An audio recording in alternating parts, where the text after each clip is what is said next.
Okay. Okay. We are here. I think. Let me go through all of the checks. Let me go through all of the awesome checks. Pop this out. Okay, yep, we are definitely alive. Good morning, Norman. I'm ready. I'm ready to get my weeklies and dailies completed.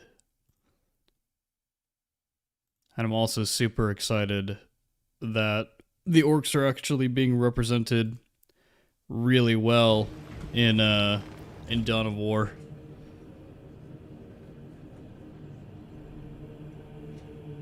That opening cinematic, that trailer has me pretty hyped for them, to be honest. I just hope that we don't get into a situation where basically throughout the story, the orcs just kind of get weaker for no reason. Like, the plot just kind of turns against them. Dude, yeah, the Dow 4 orc trailer was amazing. Hey, good morning, Neiman. Long time no see. Emperor's Crusader, help, I'm Indian. It's okay, there's nothing wrong with being Indian. It's alright. You'll live.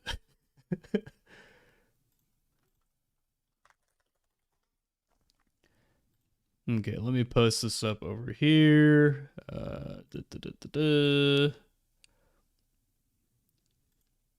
Yeah, guys, the Crash Fasta thing was just hilarious.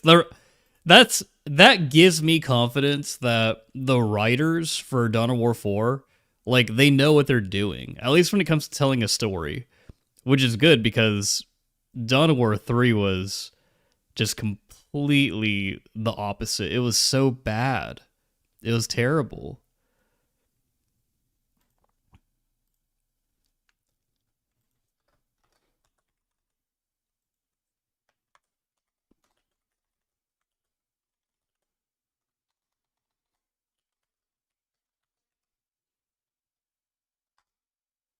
Okay, there we go. All the things are done. Let's fucking do this.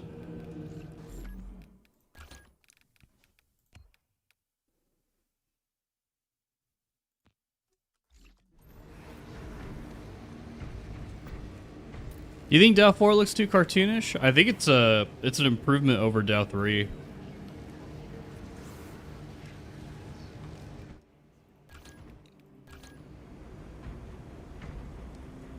Excuse me. What are the stratagems for the week? I don't even know.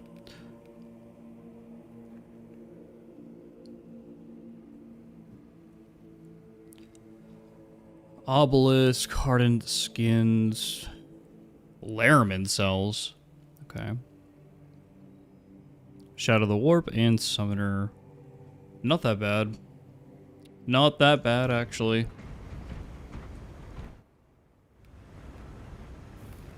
Oh, that's good, Shake. We'll, I guess we'll see. We'll probably dive into it. The thing is, like, I know people who have literally, like, have played Dawn of War 4, or who are, like, playing it, like, right now.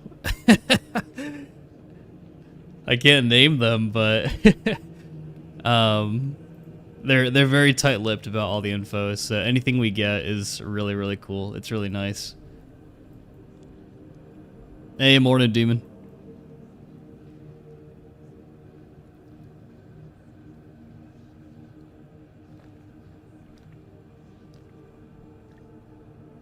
Yeah, how do you guys feel about the Dark Angels being in the game? Because when that was announced, I was like, dude, this actually kind of would have been... This would have been really awesome if the Dark Angels were just revealed in-game. Yo, the Remembrancer is back? The Remembrancer is back? What? When did that happen? Is there a video? Oh, there's a video. Okay, hold on. We got to watch this together, guys. This is amazing. Hi, everyone. So, just some context on the situation. So, the Remembered Sir, a huge 40K lore channel, he was demonetized because YouTube basically said that his channel was AI slop.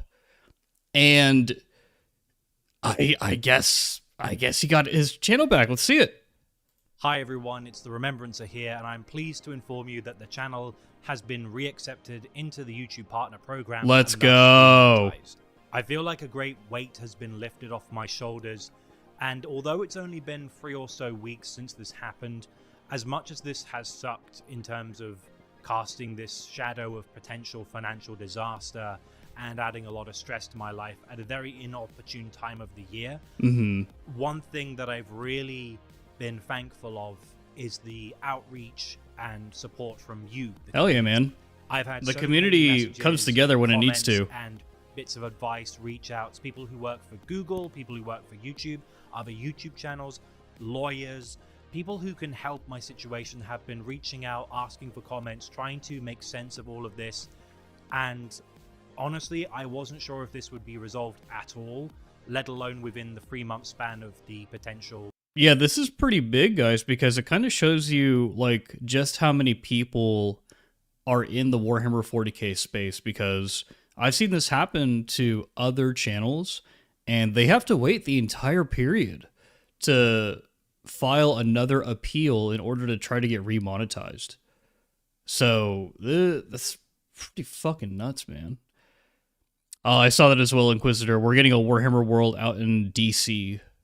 Wait to be remonetized, so I wasn't expecting this to happen. I woke up today, saw on my phone, oh, got an email from YouTube, you've been remonetized. I haven't had any feedback as to why or the decision made. I can only assume that because of you guys. They saw my video. You know, YouTube saw my video and they're like, oh, you know, that makes sense. This Jeffkus guy, he's great. We should remonetize the Remembrancer. By sending them messages and making your displeasure known, this outcome has been achieved. There are a few specific people I'd like to mention who have actually gone beyond the call of duty to help me out. Those people being Major Kill, Bricky, Voldemort, Lutin, Chapter Master Valrak, Astartes Anonymous, Tim Linwood, Arthur Bones, and of course the Law Crimes guys from our podcast. Each of these guys has been doing something to help behind the scenes or even in the public space, whether making videos talking about my plight or trying to help contact people in Google and YouTube. And there have also been people from Google who are not the same as people who work for YouTube trying to reach out and figure out what's been going wrong. So Shake Vivid says, I bet YouTube wouldn't have lifted a finger to remonetize him if there wasn't so much support for him. You're absolutely correct. You're absolutely correct, Shake Vivid. If there wasn't so much public support and private support behind the scenes, YouTube would not have done a single thing. Because YouTube is just so massive, like they just don't care about like a single like Warhammer 40K lore channel being demonetized by their AI systems or overseas employees. They don't care. They're not gonna stop the machine just for one person. I can't stress enough that as much as this has been a pain to deal with, there are good people that work in YouTube and Google, and I'd also like to thank them specifically for their help. I didn't really understand that people cared this much about this channel. I knew I had a subscriber base, I knew I had viewership, I knew I get positive comments, but I wasn't really expecting the entire plethora of the Warhammer community, whether lore channels, painters, or even people who don't even get into Warhammer that much and just know it on the fringes, coming together to try and help me out has been quite inspiring.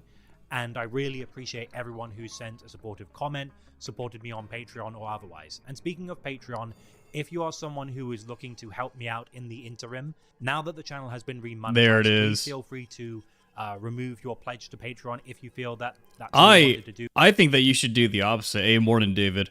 I think that, and I've been thinking about this as well, like, I think that most creators should divest themselves of YouTube. Like, I've been thinking about, like, just completely killing, like, my memberships and just moving everything over to Patreon. And just encouraging everyone on Twitch and on Patreon, or not on Patreon, on Twitch and YouTube just to use Patreon. just to get around these really insane systems set up by Amazon or by Google, and create a bit more security for myself and the channel, because it's not reliable. This entire situation proves that YouTube monetization, Twitch monetization, Kick monetization, all this shit, it's not reliable. At the end of the day, I think that people supporting creators directly is probably the best way to help them out. In the meantime, that's absolutely fine. I appreciate what help you've given, even if it was in the last few days where it's gone over the payment. I've had one payment through Patreon. So just for transparency, if you would like to remove yourself from Patreon, that's all well and good. I appreciate the help. No, and thanks remember, very much sir, for I your think you should support. be pushing the Rest opposite. assured, I'm gonna Just be keep your getting straight memberships back off. into making videos. I was intending to use December in my holiday week or so to research more books and characters and factions so that I could do some more content. But obviously, because of the demonetization, I wasn't feeling in the best state of mind, so that didn't happen. But I will be getting back to things probably in about a week or so. We'll get back to the swing of things. But one thing I do want to mention is I probably won't be doing as much short form content for a little while. I don't want to trigger whatever automated systems originally flagged the channel. I don't want this to happen again, especially after the good news that the channel's been reinstated. So for now, Oh, this stuff all triggered from a short? Interesting. Okay. expect a weekly large video. We'll get back to the smaller videos and eventually shorts in time. But not only do I not want to incur the wrath of YouTube again, I also want to make sure that I am, ahead of the curve, making sure the videos are scheduled properly so that we have a good constant flow of videos to go without rushing and trying to make content that's going to be inconsistent throughout the next few months. One other thing I want to mention is this wasn't how I intended to mention a new channel, but I am going to be making a new channel called Remembrancer Tertius. And this was something I was intending to work on later in the year, but because of the demonetization, I basically started working on it now, where essentially I'll be covering lore from different IPs and franchises, because I have that makes sense. a love of A lot of people do this. A lot of people who cover lore, like, they're not just fans of one thing. Like, they're if you're a reader, you read a lot of books. You don't just read 40K. If a lot of people like different movies, a lot of people like different settings. And so a lot of people like to dip their toes into things like Star Wars, Warcraft, StarCraft, freaking Warframe, Destiny. There are so many different games out there, or so many different IPs that just have extensive lore.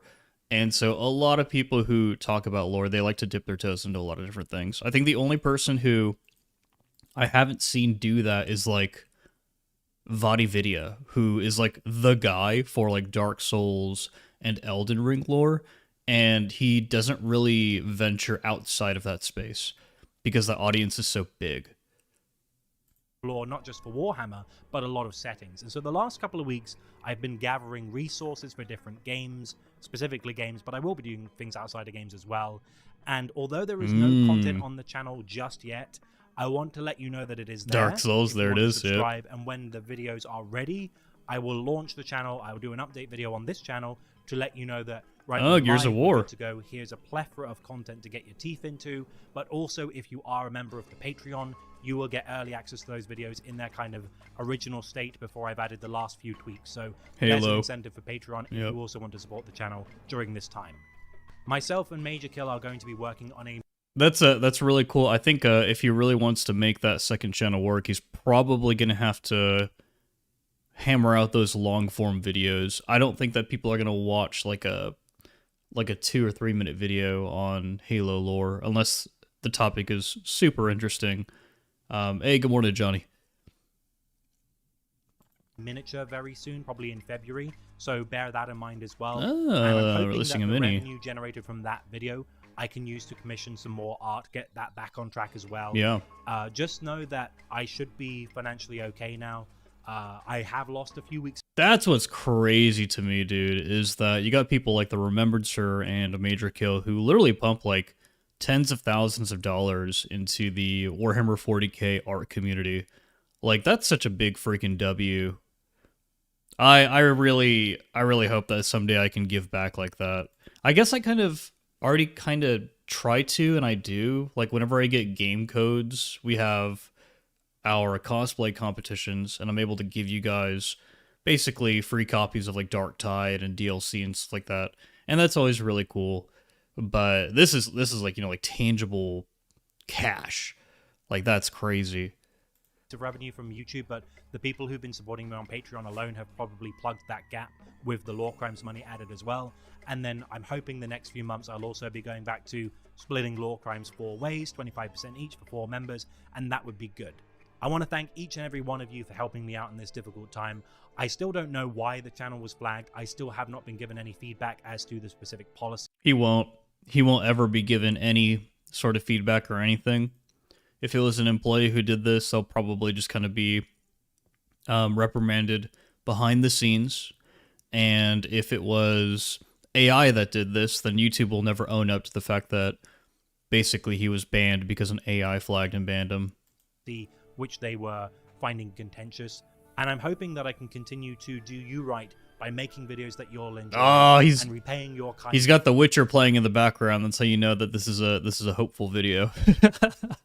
With stuff that whenever you want to be serious, you have to play the Elder Scrolls Oblivion soundtrack. Whenever you are optimistic, you play the Witcher OST. Illustrates and explains the Warhammer setting as well as other settings in the future. I can't stress enough how much of a weight has been lifted off of my shoulders with this news, and honestly, I'm not here for vengeance or revenge against YouTube or anything like that. I do think that the AI system... Yeah, you can't take revenge on YouTube. You can't take revenge on the platform that you're literally benefiting from. It's just, yeah, that's just not a good idea, and it's extremely difficult to do. There are some people who have tried, but it's never worked out for them. Systems are a problem, as was seen throughout this entire debacle, with not just the channel being flagged. Oh, Ambrigalist, I literally go through that like every time I upload a Space Marine 2 short. Whenever a Space Marine 2 short gets uploaded by me, it literally gets flagged, and I have to appeal it. I have to appeal the demonetization for the flag, and usually somebody looks at it after I appeal, and the short is remonetized, but it happens a lot. It's really important whenever you make a short, if you guys ever get into this business, for the first 7 seconds of the short, you don't show any executions in Space Marine 2. No executions, barely any melee combat. Like, if you're shooting something, that's okay, because, you know, gun channels exist. But if you're showing executions in the first like second of the short, it's probably going to be demonetized. Monetized, and the communication I've had with the YouTube team, but I understand that not everyone at YouTube is a bad person, and obviously some people are in my corner at YouTube because the channel's been reinstated. Bottom line is, I'm going to continue working hard on videos for all of you. I hope you enjoy what I do on this channel and the third channel. It looks like the second channel might be going to the wayside again for a little while, just because there's still a lot to do. I mean, bear in mind, I'm running this channel, second channel, third channel, Lodgecast with Hal, Law Crimes with the lads. There's a lot of channels, there's a lot of content. I'm working every day, I'm working hard. Yeah, that's the nature of being a full-time content creator. You got to really diversify. And I'm going to try and do right by all of you by making the best content I can. This has reinvigorated me. This has removed that shroud of doubt and uncertainty for the most part, though I can never implicitly trust that this won't happen again or that I might not get shafted in the future. But just know that your support has been overwhelming and fantastic, and I hope I can repay your kindness. Either way, let's get back to making videos, let's get back to elucidating the 41st millennium, and I hope all of you enjoy the content that I make in the future, and I'll be back soon. Until then, this has been The Remembrancer, and I'll see all of you another day. Let's go, dude. I'm so glad that he got the channel back. What an absurd thing to happen. What a crazy freaking thing. Like, that's nuts, bro. That's fucked up. Did Space Marine 2 kick me? Nope. Okay, good. Let's go ahead and head back over to this. Because, yeah, like, just imagine, guys, like, if you're... if you're at work and, like, your boss calls you into the office one day, and your boss is like, "Okay, hey, Bob, um, sorry, but we're actually not paying you for the next month." And you're like, "Huh? Well, why? Like, why aren't you paying me for the next month?" And they're like, "We can't tell you. We can't tell you why we're not paying you, but just know that that you fucked up, or at least we think you fucked up." And you're like, "What? What? Okay, like, do I just leave this job because they're not reliably going to pay me anymore, or do I get into something else? Like, what the fuck do I do?" Like, that's effectively what happened here, and I'm obviously glad that he got the channel back, but I really do think he should do the opposite with his monetization. I think that he should move away from YouTube memberships. He should use this kind of as like a little bit of a lesson learned, and maybe start doing more on Patreon, especially considering he's running, you know, like 3 channels plus supporting auxiliary channels.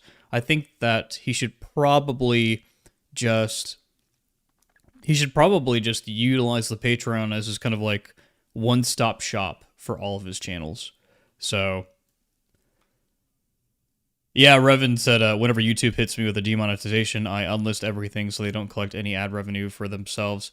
And that's actually true, because they're still collecting ad revenue on your videos if you're demonetized, which is crazy. Ignatus has never built your career on a corporation.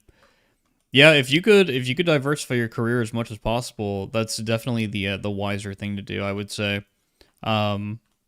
Like, or just to get on a bunch of different platforms, because the Remembrancers videos, like, I don't know if he's already on like TikTok and stuff like that. He certainly could be, just because of the nature of his videos. Same for like Instagram Reels, all that stuff. Like, you definitely want to be posting on as many platforms as you possibly can, just to minimize the damage if one of these mega tech corps just decides to stab you in the back. But that's crazy. And then, like Inquisitor said earlier, we're also getting a Warhammer world. Here, let me show you guys that real quickly. We're getting a Warhammer world in the US.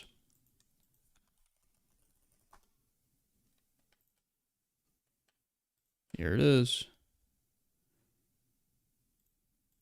So we're getting a Warhammer world in the US. It's going to be over in DC. If you guys don't know what a Warhammer world is, it's basically a big convention center for Warhammer nerds. Here's the website. Oh, eat, drink, and relax. What food do they have at Warhammer World? What? This isn't a menu. There'll be no EV charging points accessible at Warhammer World on Friday, 12th September to January 2026. Okay.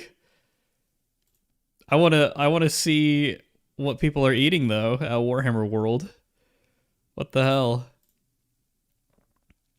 They got an exhibition center, massive shop, of course, and then there's always some kind of event going on. Look at all these people. Look at all these nerds, dude. Look at all these nerds. Oh, is this it? Is this the menu on Facebook? I don't have Facebook, guys, so that's why it's not auto logging me into anything. Yeah, fuck you, Facebook. Get out of here. That wasn't an actual food menu. How do I find out what to eat at Warhammer World? Do you actually have to have tickets? Is this like a thing? Is this what we're going to have to do in the US as well? There's no booking system. Okay.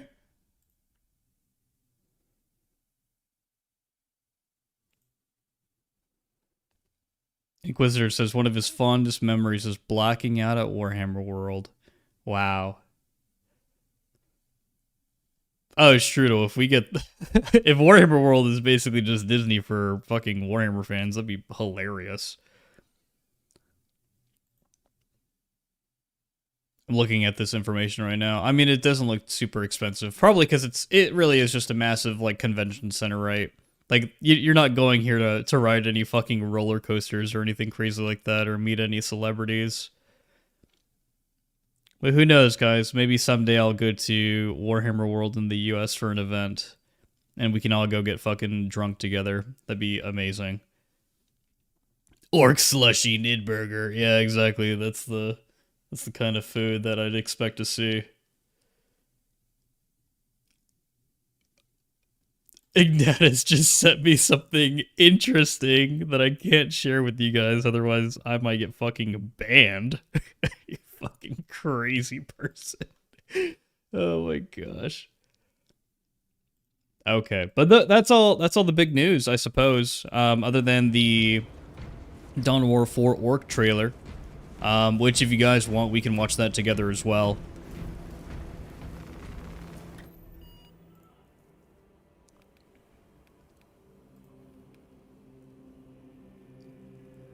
Well, orcs basically just eat squigs. They basically just eat themselves. And humans. They eat a lot of humans, but, you know. Yeah, no.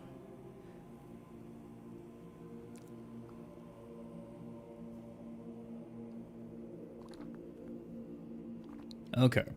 This looks like it's not the hardest thing in the world, to be honest. Enemies ignore the first 3 hits, so if you're using like a bolt gun, I assume it just like doesn't really matter. Like, it just increases the time to kill on all enemies by like 3 more shots.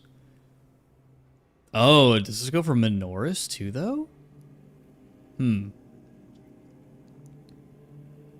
I suppose we'll see.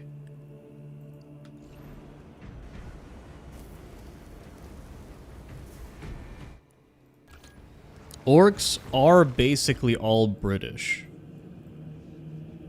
Orcs are basically just based off of the average UK citizen. I've been using this setup for sniper with the Hurok knife and the Hurok heavy bolt pistol. It's actually been really fun. Really, really, really fun.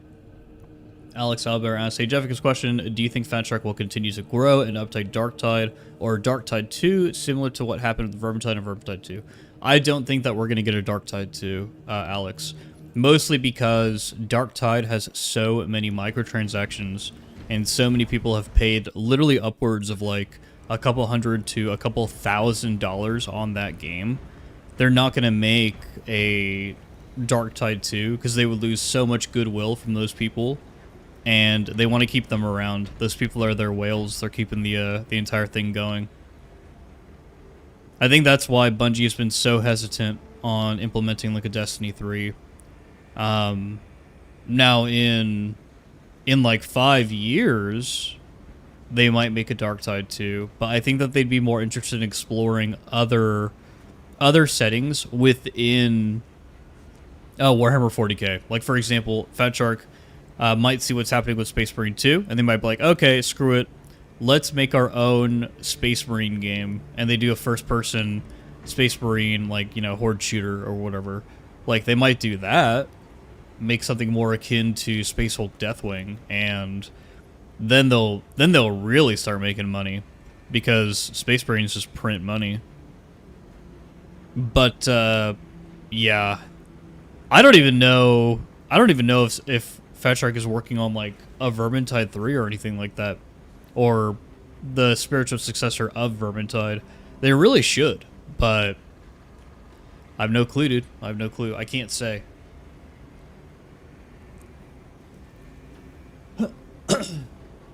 Demon started Zealot on Darktide, I guess level 15. Is the Heavy Chainsword and Thunderhammer any good? Yeah, they're good. They're good. You could build around them. One of the issues with them, Demon, is that whenever you get to higher difficulty, you need to be able to avoid things, because the dodge distance and dodge speed on the hammer and the Abyss are pretty low. It's not like using the combat knife, the tack axe, or the dueling sword by any means. So you got to get good. You got to get good in melee, up close and personal. Is Fat Shark back from vacay? I don't think so. I don't think Fat Shark is back from vacation. Alex, I think that they would do AOS if Games Workshop encouraged them to do AOS. Like if Games Workshop put the money down, I think that they would do AOS, but it would have to be a significant amount of money. It would have to be a ton of money.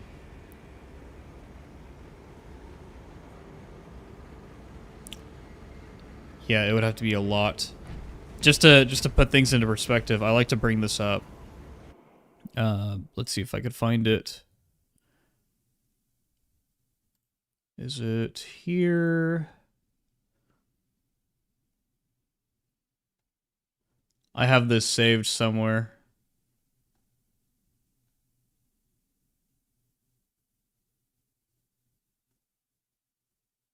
Maybe I don't have it saved. Huh. Okay. Well, there's data out there on how well the Arbites and the Hive Scum sold, and they're making like millions of dollars off of these classes, and more just over time. And if you think about how much it costs to make a class, it's really insignificant. I know they say like, oh, we got to pay the voice actors and we got to animate the new weapons, blah blah blah blah blah. It's like, yeah, but that's inconsequential because every piece of content you develop costs money. Everything you do costs money. You got to pay someone to make something. And when you think about that happening for each and every store item in the microtransaction shop, like, dude, Darktide is making a lot of money. A ton. Oh boy, it's crazy, but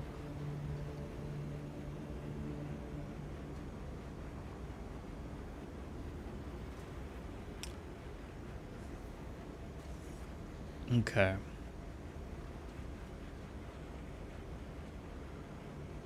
Fulgrim, I'm not using the shotgun. I'm just using the heroic heavy bolt pistol, which it's good, man. It's actually really good. Let's do this, guys. Let's go in here and let's smash these this hard strat. We'll do the weekly and we'll do the hard. So if you're a gamer, get in here. Alex Albert, I don't know if Darktide's making more than Space Marine 2. I wouldn't be surprised. I wouldn't be surprised at all. Because when you have a microtransaction store, it prints money. It prints cash. The only thing that Space Marine 2 might have going for it over Darktide is the amount of copies that the game sold when it first released, and the fact that they have a model where you are 100% going to be making money every year thanks to your season pass, right? Because people look at it and they go, oh, that's a pretty good proposition, or oh, I want to continue to support the game, and they buy the seasonal pass. Where Space Marine 2, I think what they're doing is, and we've seen this, right, guys? We've seen with the new heads that are coming out.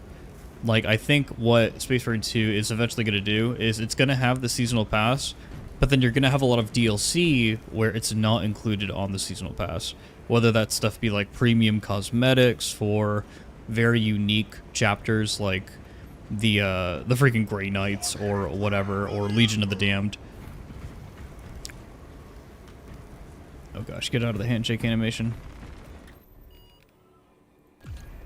But they're gonna get more into it. My only hope, as they get dollar signs in their eyes, my only hope, dude, is that Saber and Focus actually pump content. If they actually pump content, then I can live with the fact that they're a greedy corporation. I could live with it. I could sleep at night. But dude, if they don't, like, it's just gonna be depressing. It's just another Warhammer game that's literally built just to milk you of money. Like, that's just so fucked up.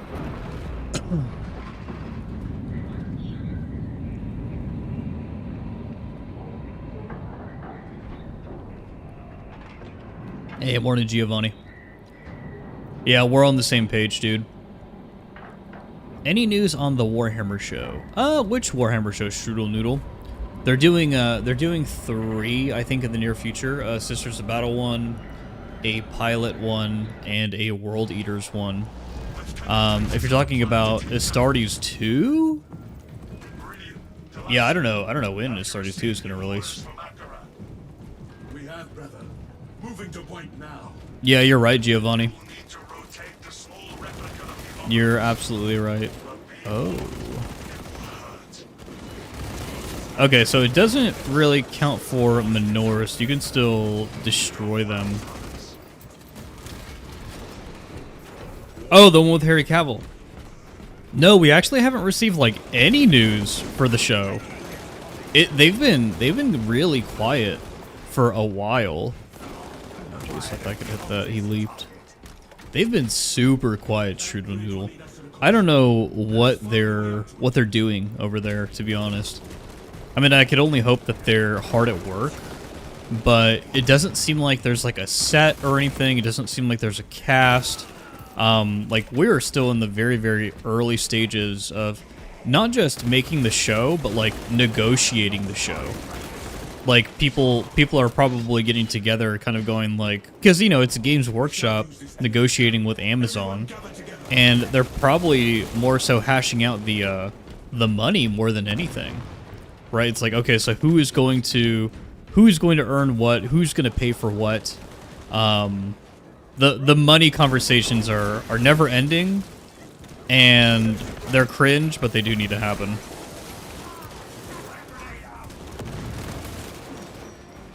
It's a chaos spawn. Whoa. But yeah, a lot of Amazon shows do get butchered. I think that there are very few exceptions. Like, I think the Fallout show is pretty decent. It's pretty good. What was another one that I watched that was on Amazon where I was like, oh, this is actually really good? Netflix has kind of just been actually really good, honestly, recently, even though Stranger Things was cringe. But then you have things like Arcane, which are like fucking crazy good. Ooh. Hellbrute. Hellbrute Gilliman. There he is, dude. There he is.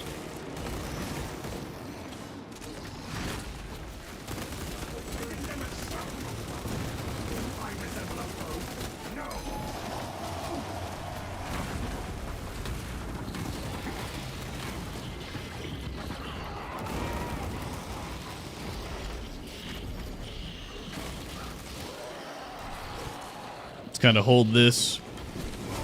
There it is.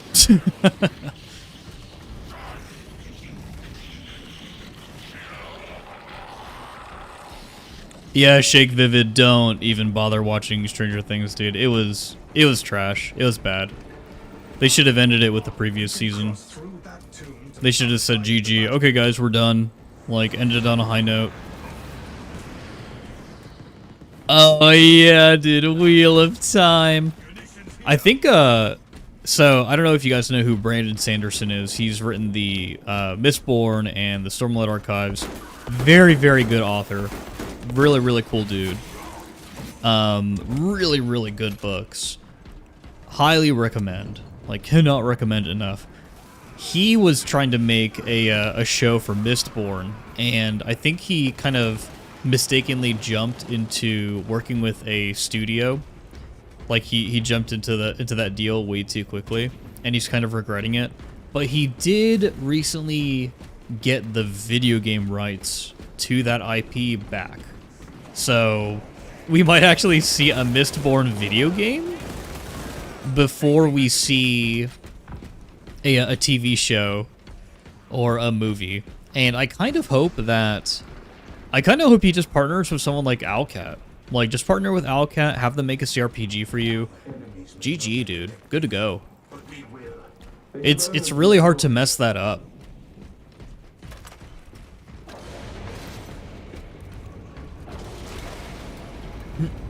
This darkness is unnatural, brothers. We must break brace ourselves against its corruption. Or partner with Larian. I think Larian would probably be interested in the IP too. This light will keep this poison darkness at bay. Be warned, brothers. The weight of Let's this go. ring will slow me in and out of combat.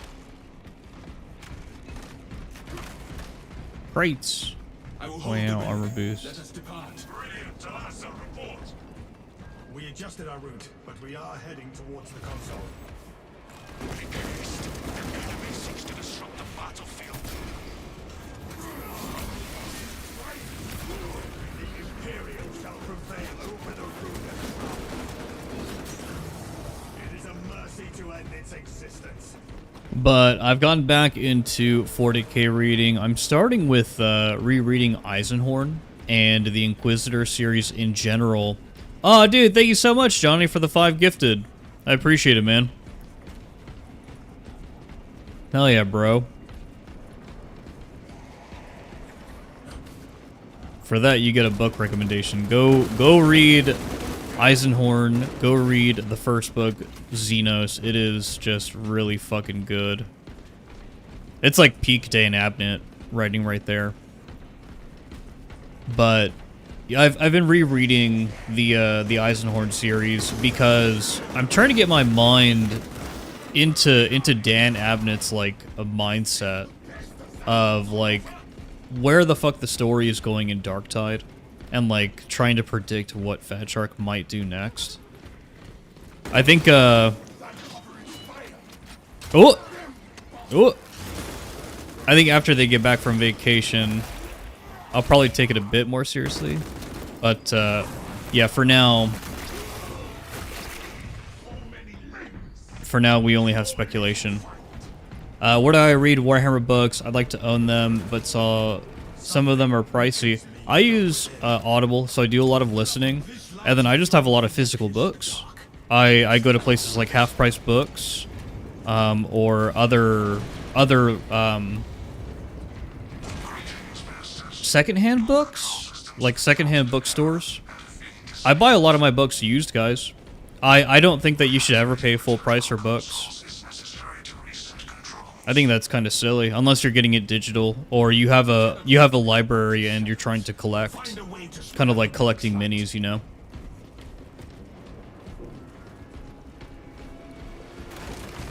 But yeah, don't pay full price for books. Go buy them from like Half Price Books and stuff like that. Go do trade-ins. I am reactivating this console.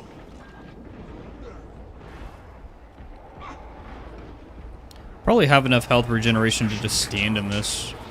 Awakening this console.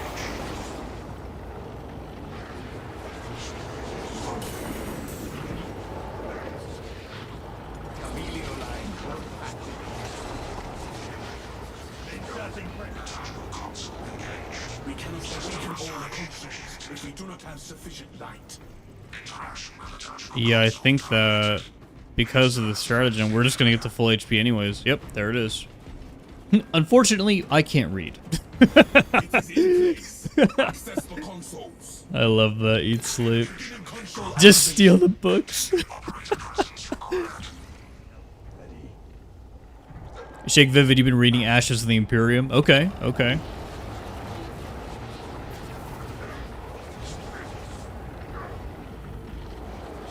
I guess all the enemies don't want to play, dude. They gave up.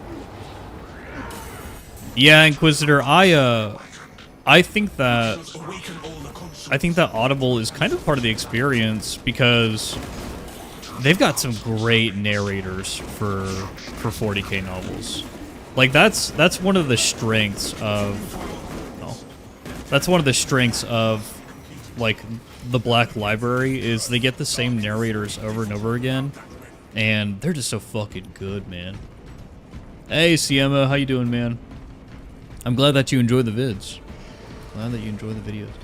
What are they gonna do? Arrest you for stealing a book? Don't be ridiculous. Don't be ridiculous, dude.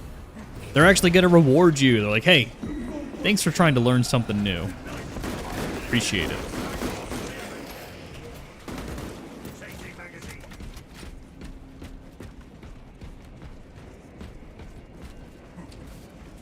Dude, Inquisitor, what's the over-under on them making, like, a graphic novel for, like, the Siege of Terra? Just doing a couple of graphic novels, dude. I think that would be fucking epic. Whoa, Moses. That wasn't a perfect dodge? Really? Not allowed to execute him? Okay, that's interesting. Not allowed to press the E key, I guess.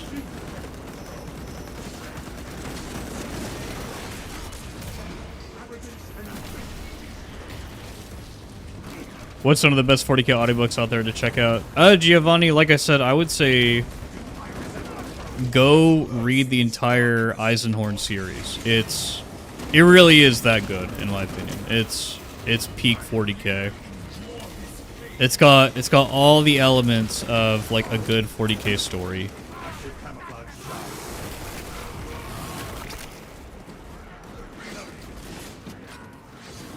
It really would be easy money, Inquisitor.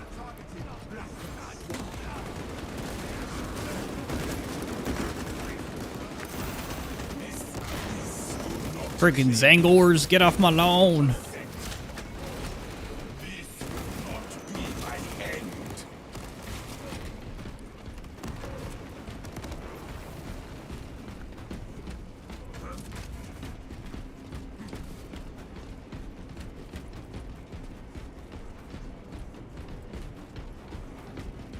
Really, Shake Vivid, you like the end times. I think that's really controversial, actually. That's a really controversial take.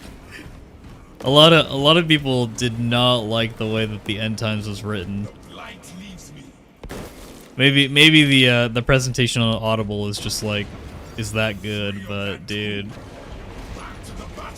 I think the way that the end times was written was actually really bad. Oh my gosh.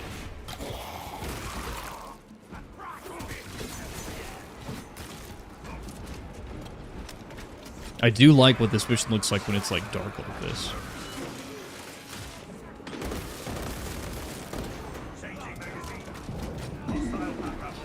I think the issue with the end times is that Games Workshop told the authors, hey, this is where we want the story to like end. This is the result that we want. And then the author's like, this is what I gotta work with? Okay. I'll try to make it happen, I guess. Yeah, Giovanni, Eisenhorn is a 4-part if you count the short stories part book. The first book is Xenos, or just get the Eisenhorn Omnibus. Yep, there it is. Inquisitor pointed you in the right direction. A great changer of ways. Why are you up there, dude? I'm down here. I don't even know where he went. It's too dark.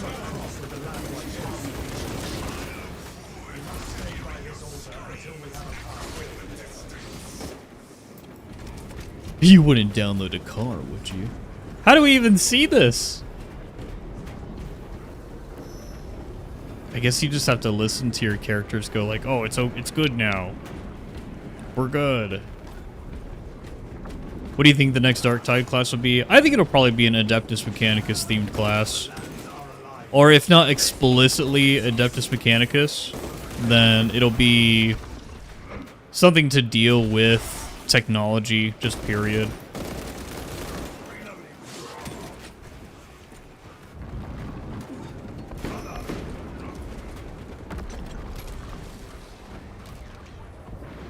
Or it could be an Eldar.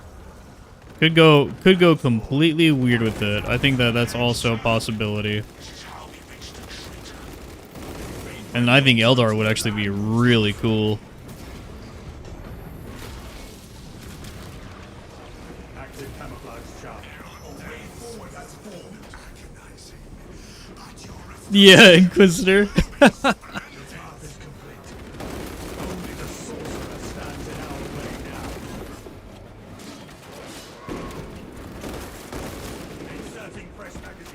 But I recently talked to Froggy PhD in a video. We talked about Age of Sigmar, and I'm just kind of baffled with the choices that Games Workshop is making for that franchise, that IP, because it seems like it should be really easy to grow a setting after you've had so much experience with doing so.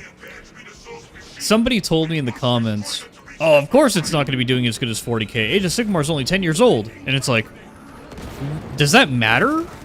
Does that even make any fucking sense? Like, bro, Elden Ring is like 5 or 6 years old, and Elden Ring is way bigger than Age of Sigmar. Dark Souls is bigger than Age of Sigmar. So what are we even talking about here? What planet are we on? Like, the age of something does not necessarily matter. If it's good, it's gonna be popular.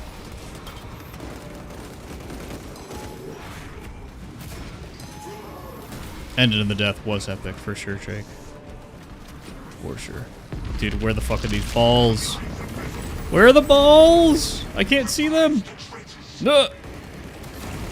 Okay, 1, 2. Ball.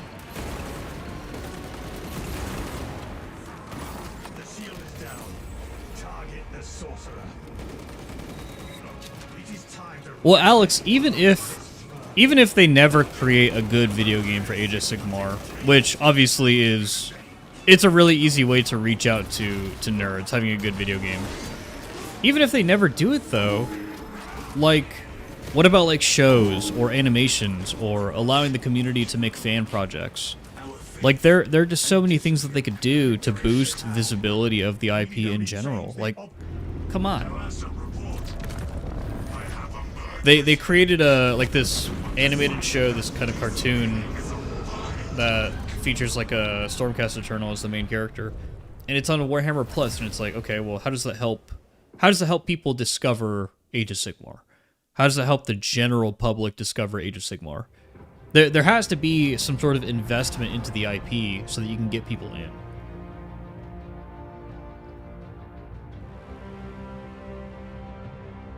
I disagree, Inquisitor. I think that is definitely a hot take, because FTG and I, we looked at the games of the year for the last like 12 to 16 years or so. And for the last 12 to 16 years, the game of the year has consistently been a fantasy game.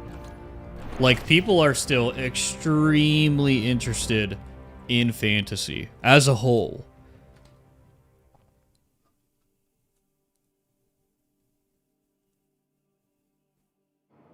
Even if we just look at what people are playing, like, so if you go to Steam charts, guys, one of the most played games, well, the most played game is Counter-Strike, right? I guarantee that the second most played game is Dota 2. And that's fantasy. League of Legends, not trackable, but I guarantee that they have like over 1 million concurrent players at any given time playing the game. Obviously, World of Warcraft has 9 million subs, which is absurd to me. That's fantasy. Almost every MMORPG that's doing good right now is fantasy. A lot of RPGs just keep getting pumped out as fantasy. Dark Souls, Elden Ring Night Rain, freaking God of War. I think fantasy is fine. I think that fantasy is fine. I think that Age of Sigmar is just doing a very poor job of reaching the broader audience. And Games Workshop needs to do more. Okay, let's do this on hard now.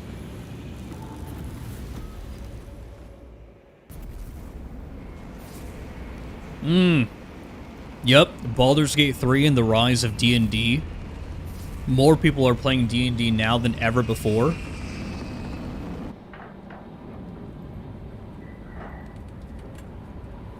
D&D is now more accessible than ever before as well. D&D Beyond and Critical Role made Dungeons & Dragons explode, dude. Because it's convenient to have all the rules in one place, and have all your character sheets and Dungeon Master tools in one place, D&D being easier to play than ever before has made Dungeons & Dragons so fucking massive. It's so easy to find people to play Dungeons & Dragons with nowadays.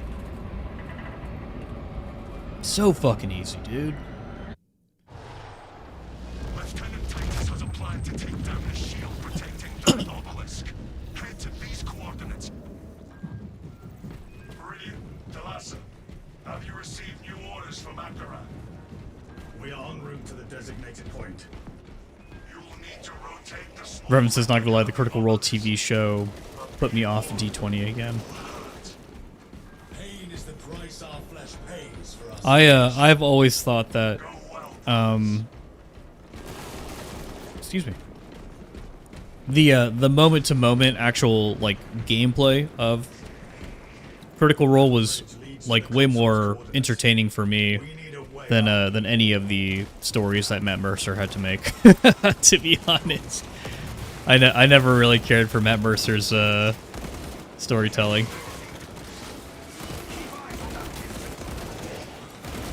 But that's just me. That's just me. I know I'm probably a minority opinion or whatever.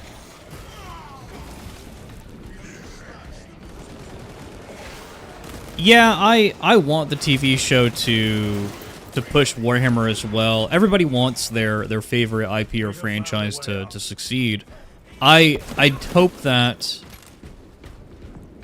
Games Workshop never makes a silly decision to sell the property to Disney, and I hope that they don't make any sort of concessions to try to reach audiences that just aren't going to engage with the IP in the same way that the current audience already engages with it. Like, We must progress together, brothers. hey, Frozen, welcome. You're finally here. No, that's okay, dude. More disciples of the We just been Archangel chilling. up here. My blade We just is been not chilling. yet sated.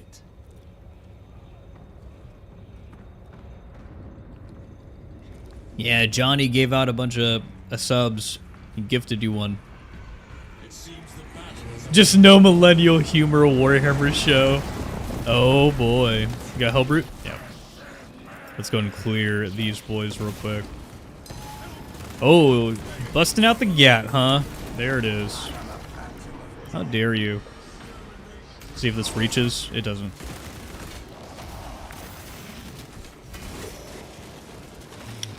Where are the extremists? Where are they? Uh-oh. No extremists? Really?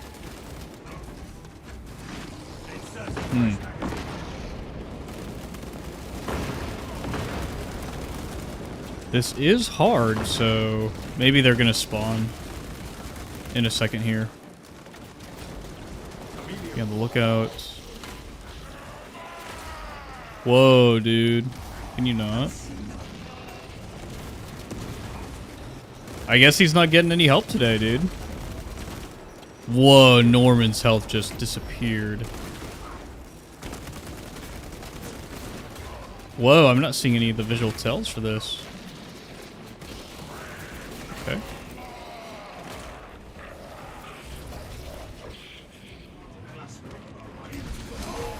Just bleed his HP. There we go.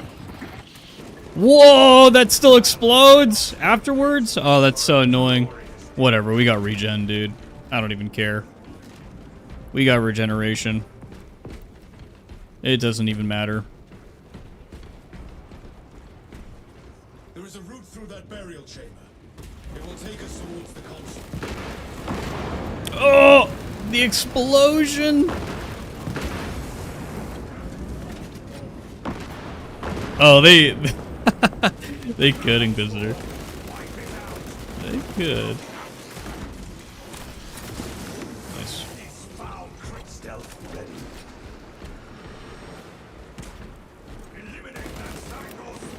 Yeah, get rid of the freaking Zangors, dude. Gross.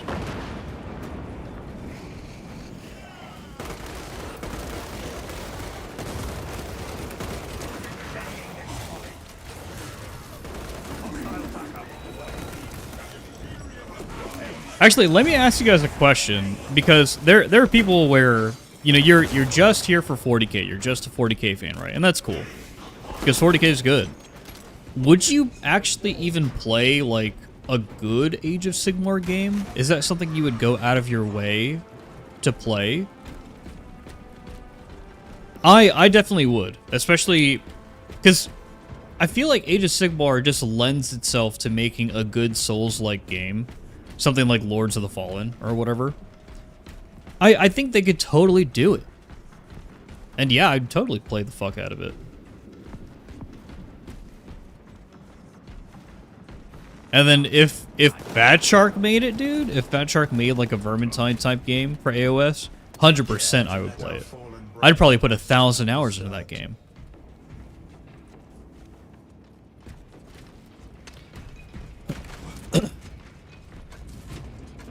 I'd probably put 1,000 hours into a Fat Shark Age of Sigmar game, dude. 100%. This darkness is tainted. Mostly because I trust them to nail the gameplay. That relic combats the contamination. Bring it with us. What classes do we have? I'll pick up. Heavier than I expected. I will pick up. Fully engage while I carry it. Brilliant. Talassa, report. We resume our travel. I will carry the relic. Make haste. The enemy seeks to disrupt the battlefield.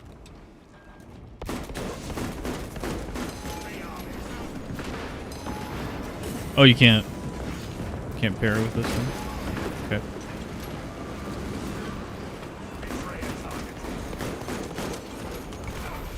Just start kicking him. Just start kicking him. Kick him. How much damage does this do? It's good enough, apparently. Okay. Oh my god, I didn't even see the sniper, dude.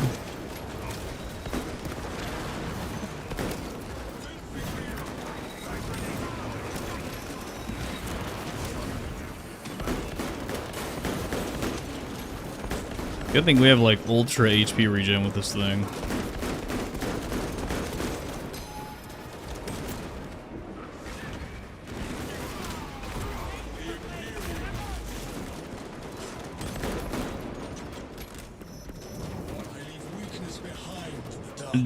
D1 says, if Warhammer Plus stuff was on Amazon or Netflix, I'd watch it all. Yeah, maybe that's the next step. Maybe that's what they need to do. They need to partner up with Netflix or something and just start putting all their stuff onto a platform. Like, that's honestly probably a really, really good business decision. Like, a really good one. That's actually a good point, Damon. I'll go ahead and call the CEO of Games Workshop right now and let him know. Imagine. Imagine. Oh my gosh.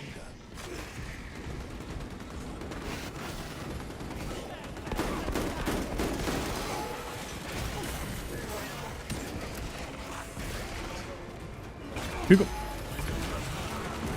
Oh my god, I hate you.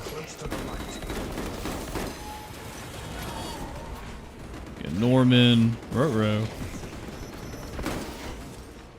Got one bullet left.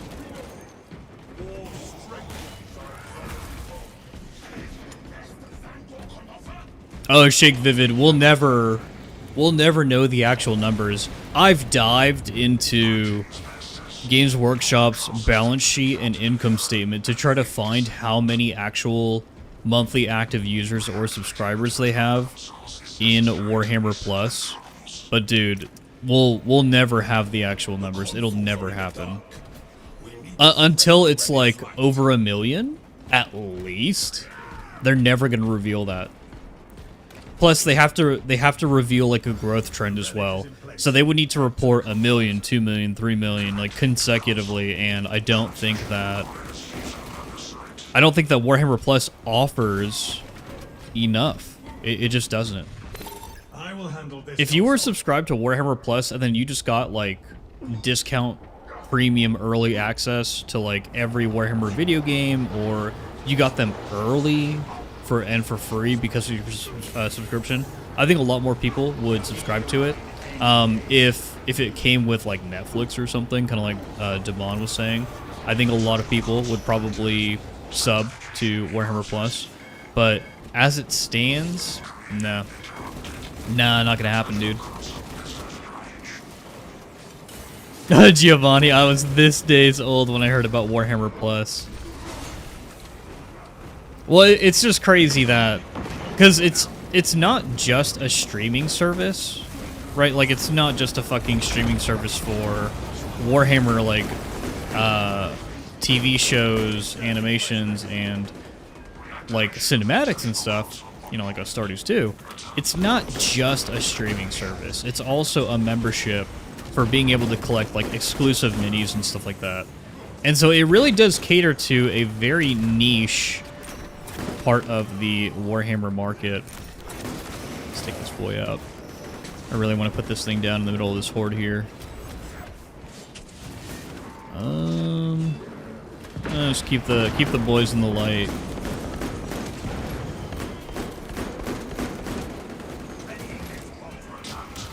Can you go over this? No, there's no way. This game's not built like that.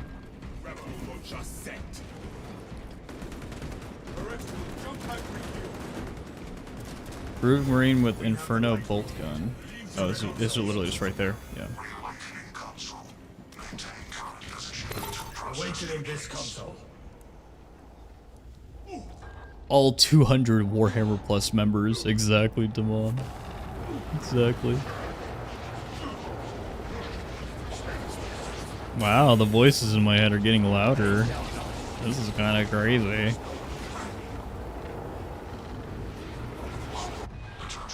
There it is. Blessings granted. Yeah, Frozen. We're definitely gonna refresh the next round. I think Norman will probably drop with the next one, and then we'll continue to level Revan up, because Revan still needs to get to max prestige. So we'll probably hit the normal stratagems after this. I'll get you in here, Frozen, so that we can get you some XP and everything. Oh, do we need the thing? Oh no! Whoops. That's annoying. Just get good. Don't worry, Norman's getting it. Just survive. Just get good. There it is, dude.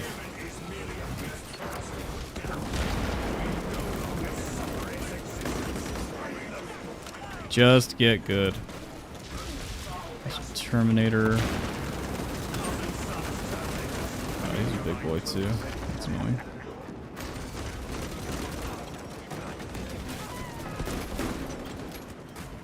Bring this over here. My vigor has returned.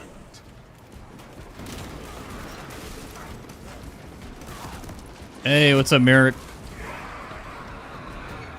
Yeah, we're doing the Space Marine 2 weekly hard strat, and we're also doing...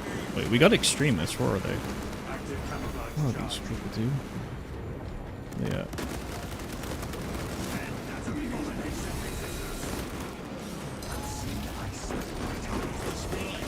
Interrupted that.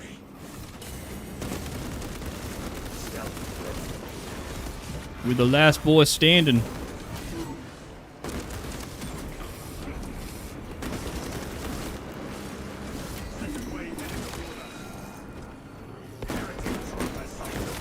Whoa, I didn't really want to do that. Okay. That's so dumb. I didn't want to do the freaking gun strike there, dude.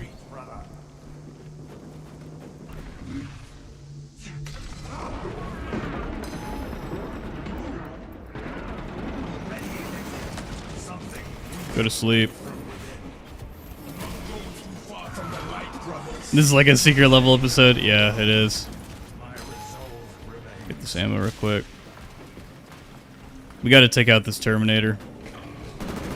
Oh no. Oh no. Don't do that. Don't do that. Don't do that. Stop backpedaling too. There you go. You got the execute. Okay. Yeah, this map really is the worst, Fugram. It really is. I don't like giving up your weapon for so long. It's so annoying.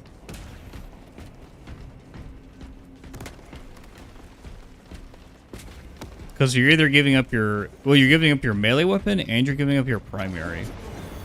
What a terrible idea, dude. Back to the battle, brothers.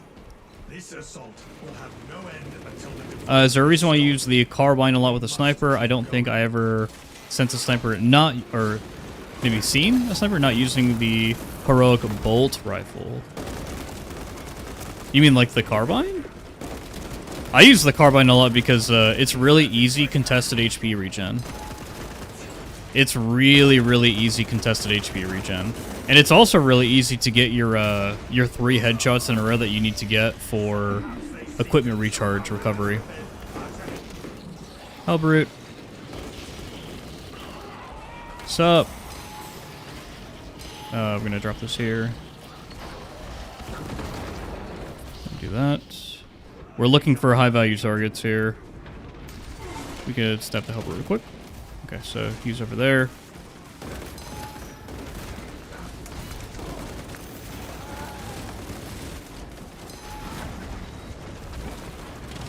One perfect dodge. Oh no, he shot me. I got the gat. I got the gat. We'll see if Revan's able to get me. He launched himself pretty far. There you go. Nice. Okay, so let's go ahead and just clear this up. Yeah, it's generally because it's really easy contested HP recovery, so...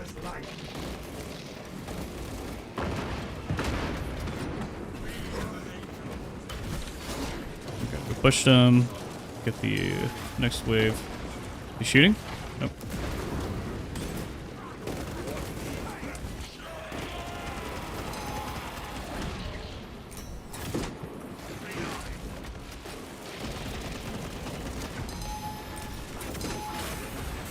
Get this.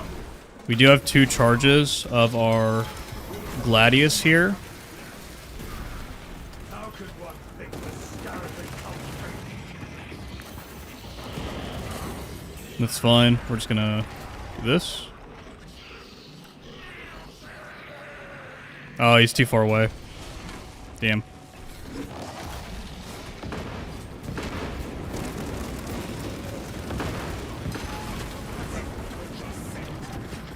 He's dead. He's toast.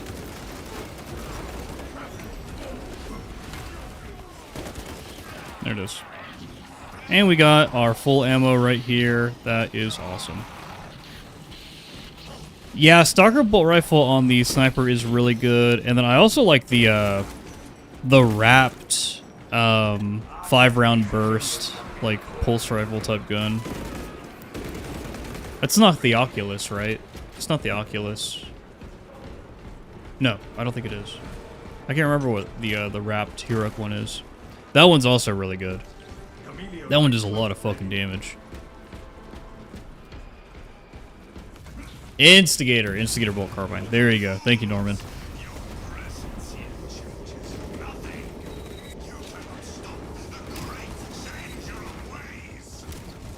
Yeah, the Rogue Instigator Bolt Rifle is really fun to use. Really good. New retired Raven Guard Chapter Master. Are you allowed to retire as a Space Marine? What? You're not allowed to retire.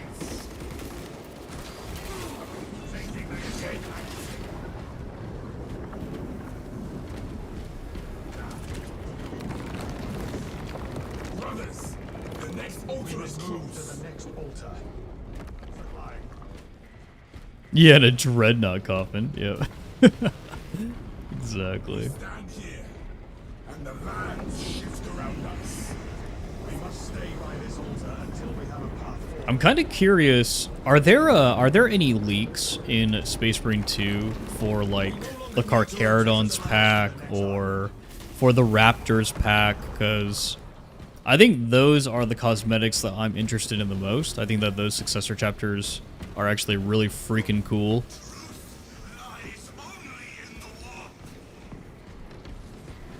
I know we have some for Raven Guard. I'm pretty sure we have leaks for Raven Guard. I think I remember seeing something, unless it was fake. Will that disrupts the altar. We must stay by it until we have our path. Oh, I think the enemies just literally spawned and despawned. Okay. We will not be stopped. We will not be overcome. Really, Space Shark stuff is still very early in development. That's so crazy to me, dude, because, like, I'm genuinely curious how many, like, graphic artists they have working on this armor, because it seems like the Astartes guys, like the guys who made the Astartes mod, they get this stuff pumped out, dude. They do this stuff, like, really quick. And they're just a bunch of fans doing it for free. Like, if I was an employee being told, like, hey, you need to make this, and then after you're done making this, we're gonna give you the next project. I mean, the way that I work, like, my work ethic is like, okay, yeah, well, I'll freaking get it knocked out as soon as I can. Make sure the quality is high and everything. Energy for the sorcerer's protection. We cannot slay him while they exist. Each eye we close weakens the barrier. Your pain must find the holes. Maybe it's because they're working on the fucking heads, bro. They're spending too much time working on the fucking heads. It took time away from making the actual things that matter.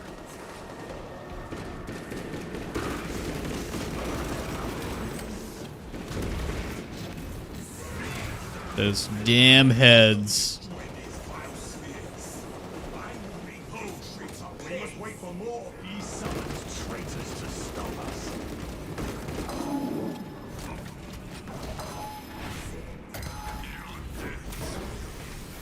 Yeah, Alex. I think they probably have a whole different team for Space Marine 3.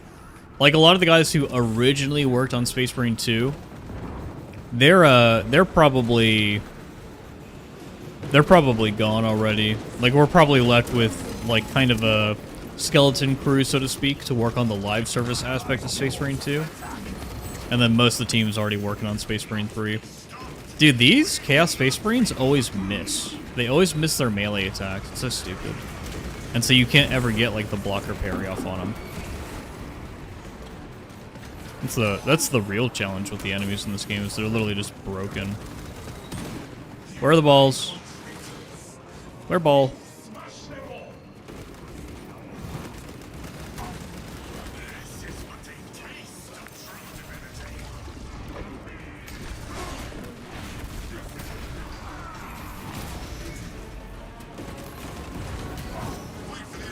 But speaking of community modders, did you guys see in Halo Infinite they made like a Destiny raid?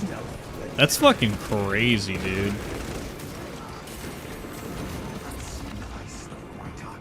One, I'm kind of surprised that Halo Infinite hasn't had a game mode kind of like that from like Forge created until now. And two, people are still playing Halo Infinite. That's hilarious to me. Oh my gosh. Hey, we got it. We did it. We get to fight the regular sorcerer, and he's dead. Yep, he was about right.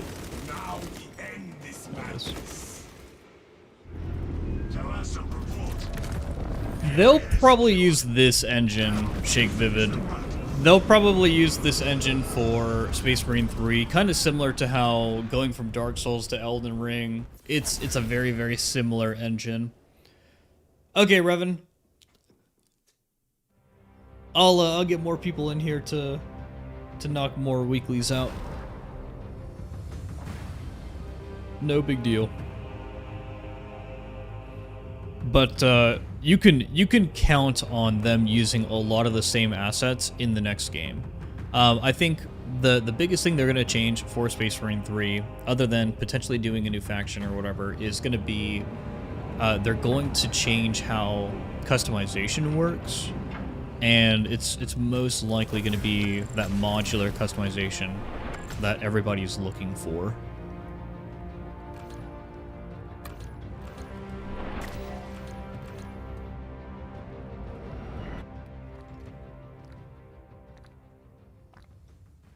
Give me that code. Yeah, one sec, Frozen. Let me get loaded up. For the Emperor! All right, Norman. All right, Revan. Thank you so much. GG's. Good team. Good team, dude. We did it. We did it. Obelisk is always such a slog. I'll go ahead and drop out of here. Oh, there you go. They both dropped. And I'll put the code up.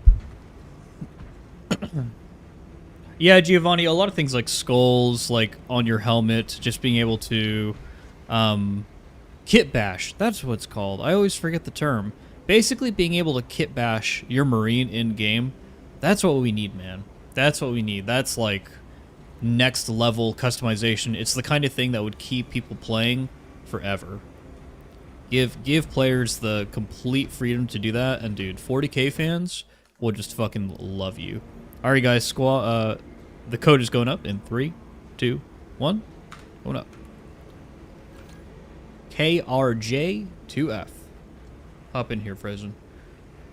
I wonder if they will increase squad sizes for PvE or PvP. I hope so, Jumpsum. I hope so. I hope that we get different game modes.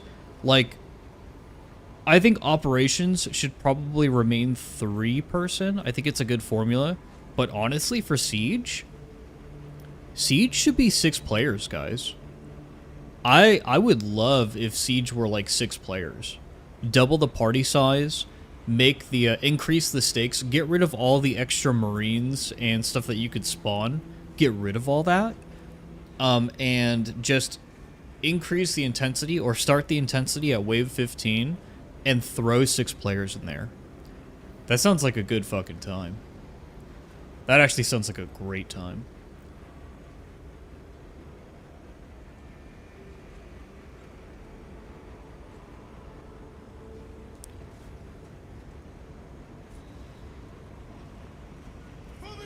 Can modern consoles even take 6 players in Siege? I don't know.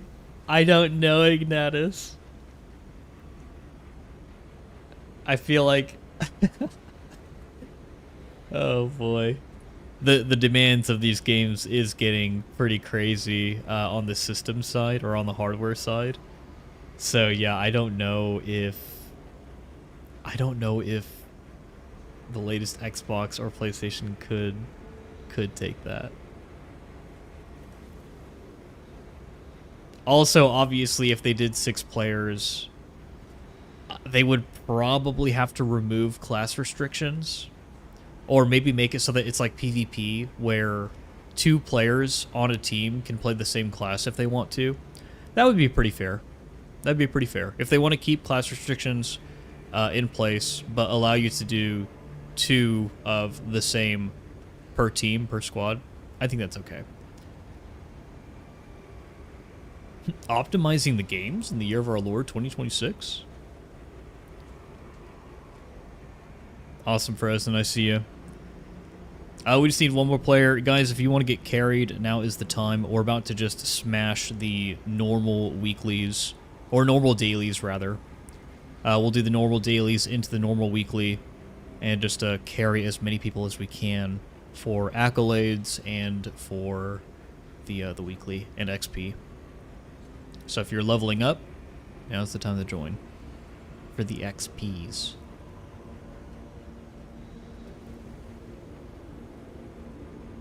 Wait a second.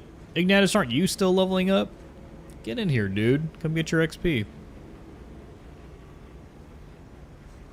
Yeah, I got you, Giovanni. That'll probably be in like, hour and a half.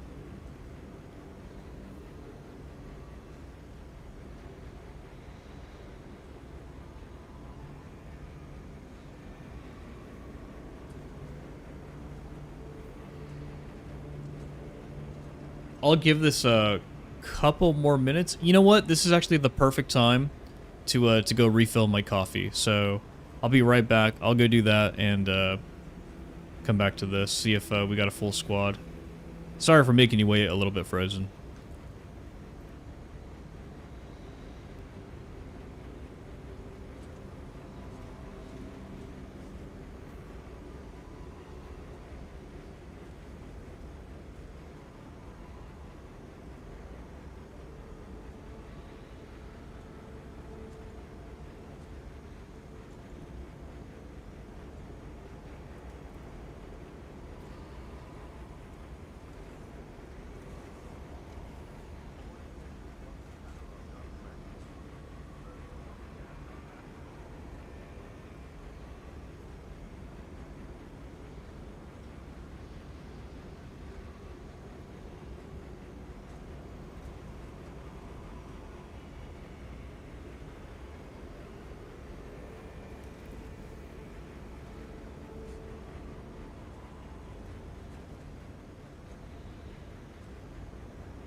Okay, I am back with fresh coffee.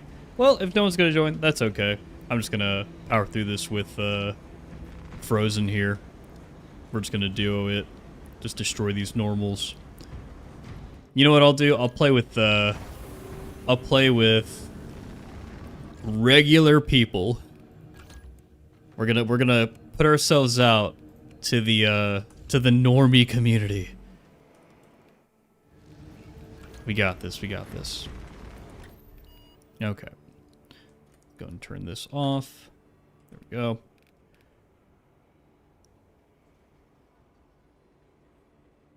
Oh, this is gonna be really fun, actually.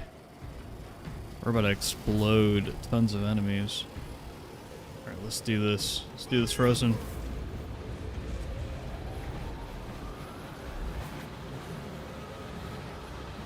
Perish the thought, yeah. Whitey343. Oh my. Oh my. But Jeff, you are the normie. I kind of am. I kind of am, actually.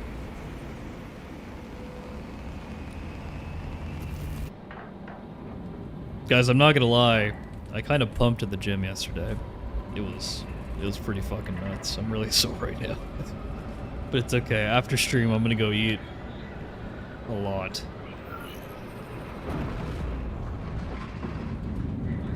Does anybody have any recommendations for any good Leagues of Votann books?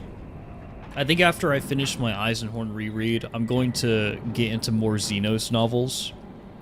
I'll probably do a couple orc novels. I'll probably do some Commissar Yorick.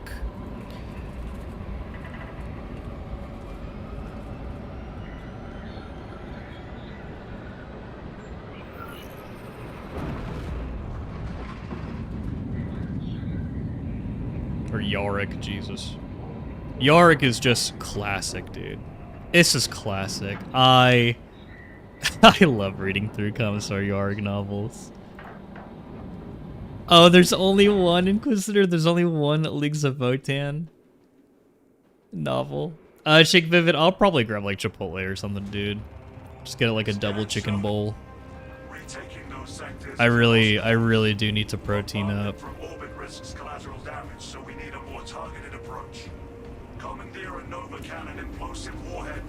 Supplies in the Astra Militarum depot and deliver the payload by rail. We shall collapse the superstructure from below. High Cal's Oath. Okay. I'll add it to my list. I trust Inquisitor with my life, so. Oh, can you die? I think you'd want to use the regular heavy bolt pistol with this because the ammo on this seems pretty low.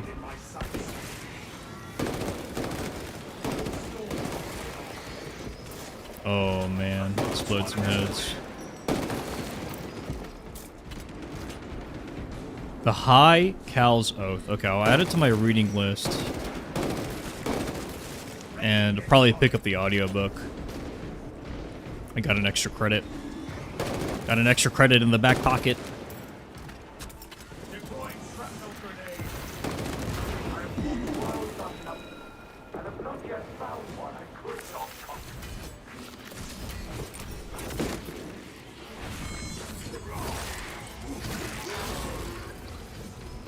Wedding ring?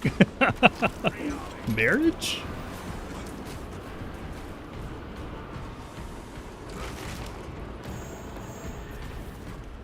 Yeah, Damon, I think having a game like Space Marine 2 where you could play as other factions other than just Space Marines, that's the dream game.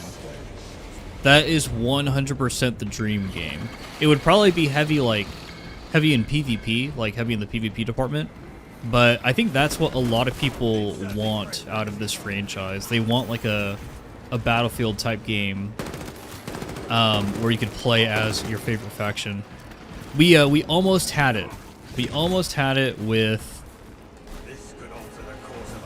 Dark Millennium. Jeez, I almost forgot the name of the game. They were trying to make a 40k MMO basically, and we almost had it, dude, but the developers, they bit off more than they could chew. They bit off way more than they could chew. That game fell off really, really hard.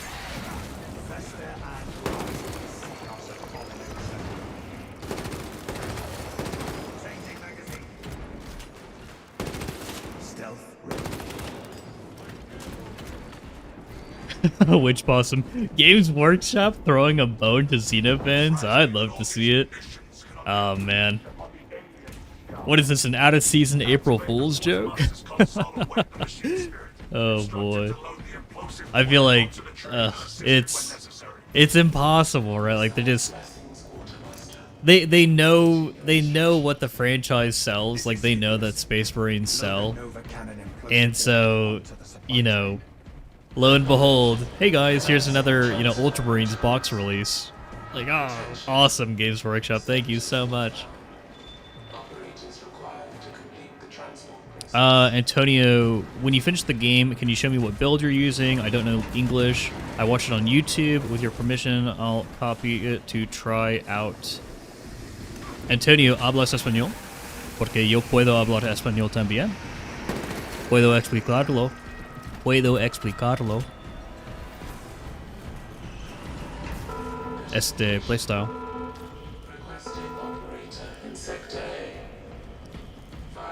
But, Grotznik. Okay, I'll look into it. Welcome to news.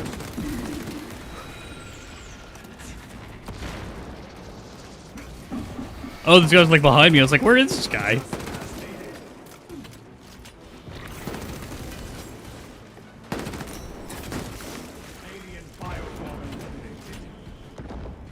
Ignatius. You speak Mexican?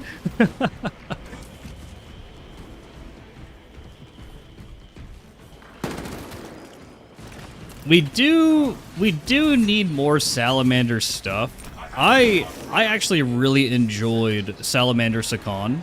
Console 8 too. What the? Oh, we got it. I actually really enjoyed Salamander Sakan in the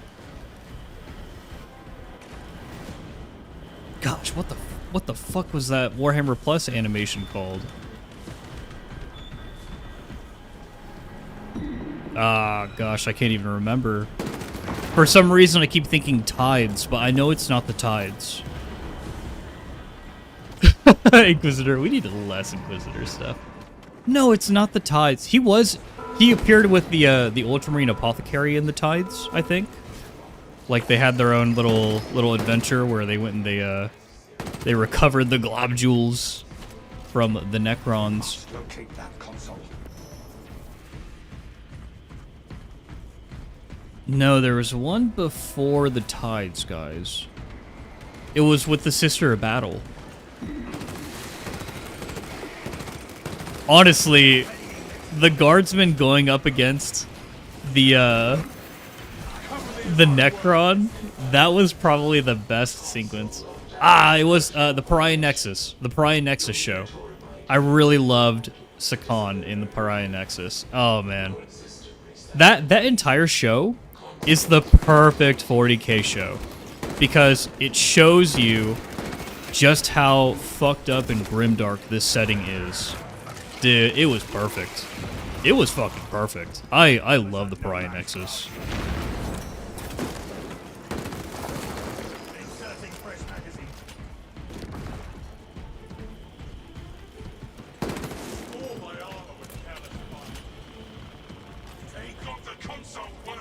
I hear an angel. Bye-bye. One shot. Whoa.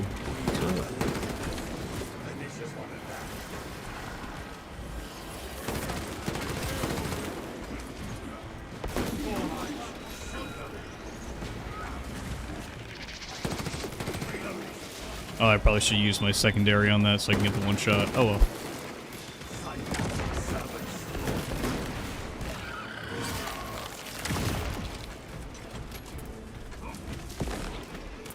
Yeah, Shake Vivid, I'm kind of surprised too. I feel like that would be like a really easy W. Just make the Sakan mini and make the Salamander fans happy. Like, they don't need to just make Titus John Halo or, you know, John Space Marine. They could make a bunch of other named, like, regular Space Marine characters that appear in Warhammer Plus shows into minis as well, and they'd still sell really well. 100%, dude, 100%. Yeah, of course we're allowed to talk about Space King, Giovanni. Fucking love Space King, dude. I wish Games Workshop was more lenient on Warhammer parody, because then you'd get more things like Space King. It'd be fucking great. All specs ready to scan.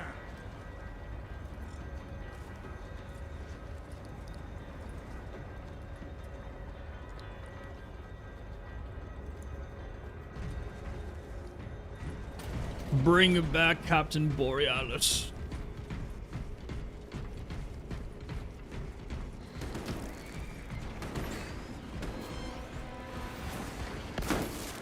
Executed.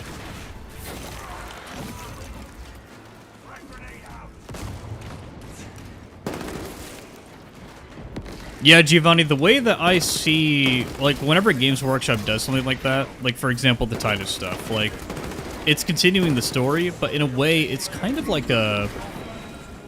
It's almost like their version of a physical microtransaction. I feel like that's how I see it, because it's just a really easy win, it's a really easy opportunity to take advantage of. Like, oh, everybody fucking loves Captain Titus, everybody knows him. Space Marine 2 sold well, like, let's just fucking do it, guys. Oh my god, I missed all my shots. I didn't get a single headshot. Yikes.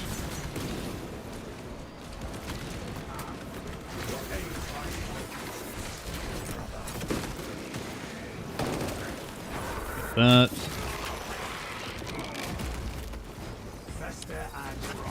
Yeah. I would be very curious. I would love to ask Games Workshop some different questions.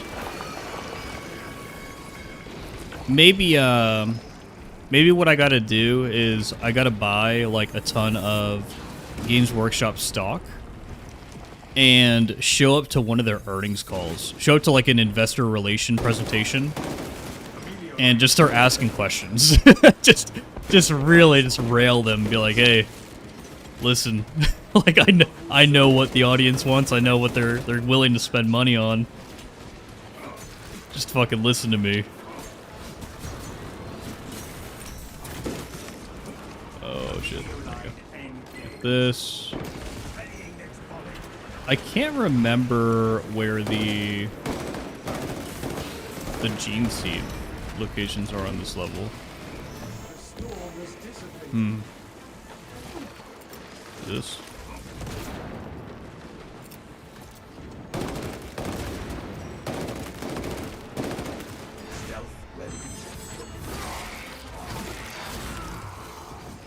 I think Instigator with the Heroic Bolt Pistol will probably be really fun. Frozen, no!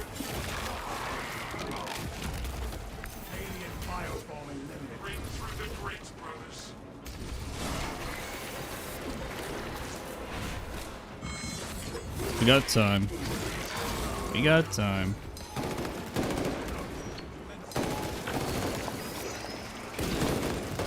Active camouflage charged. These scars shall fade from the day you become a dreadnought. Yeah, Dennis, after this game, it's gonna open up, so you can join in.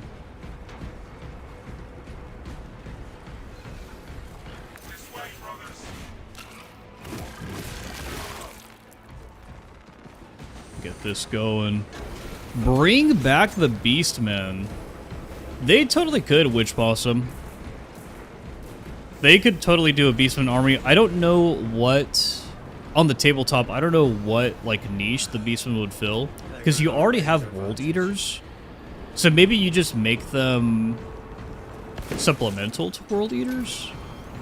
Like, just add a bunch of Beastmen type units?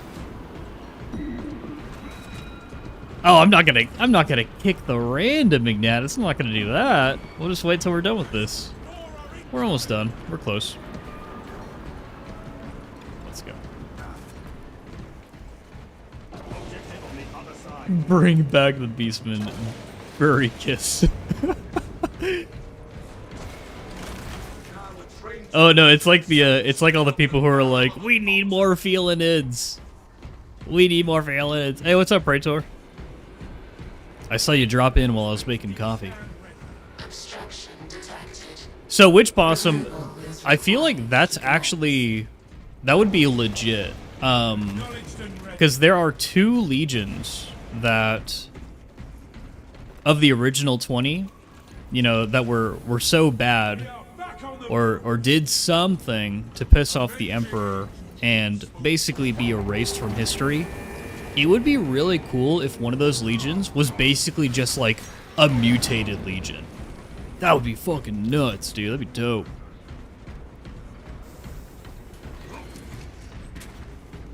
And they're all just mutated, and so the Emperor was like, yeah, this doesn't really fit in with the Imperial truth that I'm trying to spread here, so we just gotta kill all of you. The 2 legions were so bad because they were furries.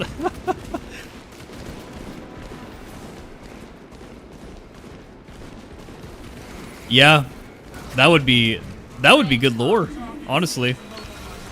Got exiled because it doesn't really fit the message. The message.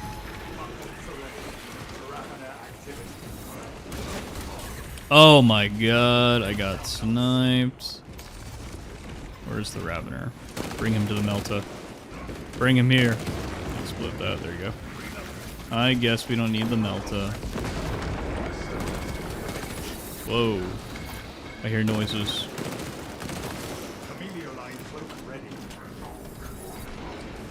Well, the Space Wolves aren't technically furries. They're more like space Vikings, I would say.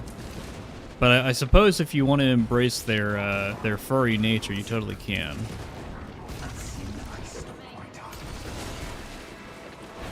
I prefer, like, Ulfar is like my favorite example of what a Space Wolf is. Ulfar farming W's constantly.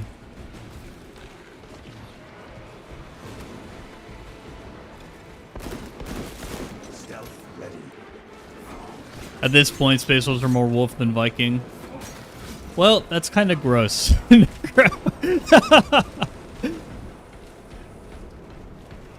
It doesn't bode well for the Carcharodons. It's like, oh, let's make them more shark than anything else.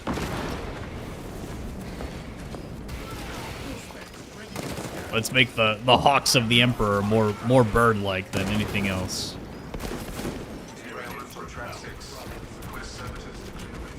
Let's make the raptors more hawk-like than anything else. Like, what? Bring the sledge.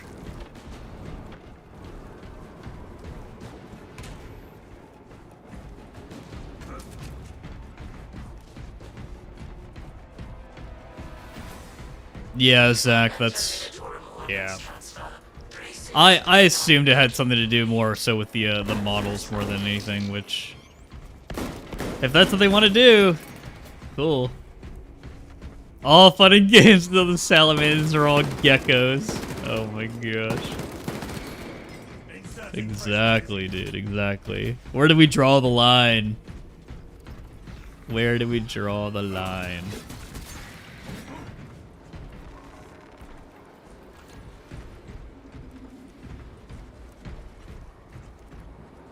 Are these boys fighting? On my mark. Celestial Lines uncovered the plan of Games Workshop to turn them into Catboy Space Marines and were killed by the Inquisition for going against it. Conspiracy of the century. Conspiracy of the century, dude. I love that. Poor Celestial Lines. They tried. No, President, we gotta go. You can't kneel. Why is Frozen's jetpack just on? Frozen, turn your jetpack off. There's no need. There's no need, brother. Oh my god, my screen, my eyes. Oh, I'm dying. What the fuck? I'm going Super Saiyan. Brother, bring the Terminator armor. What the fuck? The warhead is ready to go. He's aura farming, exactly. Oh, Praetor, did you ask your question, dude? Oh, there it is. I'm low-key burnt out on Space Marine 2 and Dark Tide. Way too much repetition for me. And now I'm looking for a fun game for which I don't need any friends to have the most fun out of. Any suggestions? If you're looking for a story-based game, Praetor, I highly recommend, if we're talking about Warhammer games, I highly recommend Rogue Trader. I think Rogue Trader is an ideal CRPG and a good way to experience a great 40k story. Like, it really is fantastic. And if you are willing to venture outside of 40k, I mean, if you haven't played it, I recommend things like Baldur's Gate 3, Elden Ring. Those are like peak games, dude. Those are amazing games. And if you've already played Elden Ring, you know, go pick up Elden Ring Night Rain. Night Rain is a really, really good time if you are a fan of Elden Ring. Other 40k games that you can play that are kind of like a good one and done are games like Bolt Gun. Like go play through Warhammer 40k Bolt Gun. Bolt Gun 2 is coming out very soon. I'm pretty sure it's coming out in January. Start of the year, replay Metal Gear Solid 5 like the rest of us. I'm a Metal Gear Solid 2 stan myself. Wait, he got the call off, but he still got one shot. Oh my god, dude. Frozen is still going. He's still fucking going. What the fuck, bro? Oh. Free execute. Nice. Yeah, Dawn of War Definitive Edition. Go play the campaign. Go play Dawn of War 2. The Dawn of War 2 campaign, especially the Retribution campaign and the Chaos Rising campaigns, are really freaking good. They're really, really freaking good.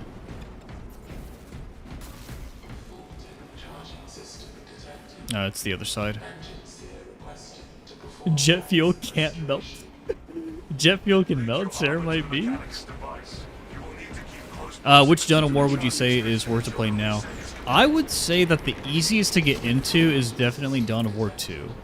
Dawn of War 2, especially its Retribution campaign and Chaos Rising campaigns, play more like an RPG. But obviously you have RTS elements, but they play very much like RPGs. And it's really, really easy for the average person to get into. If you're not super into RTS, I would recommend, I don't know, I would recommend the original DAO campaign, but at the same time, like, DAO, I think, is best played as, like, an RTS enjoyer. The original one, anyways. Or Definitive Edition, in this case. DAO 3 is Jeff's favorite. Do not play Dawn of War 3. Don't even breathe in that game's direction, dude. Don't waste your time. But Retribution is great because you've got, well, Retribution is great, and then the Dawn of War Definitive Edition campaigns are great because you're able to experience basically like every faction's perspective on different events in that game. It's really cool. It like, for example, one of my friends, he did not think he would like Eldar as much as he did until he played Dawn of War 2 Retribution and he did the Eldar campaign in that game. And now he's just an Eldar stan.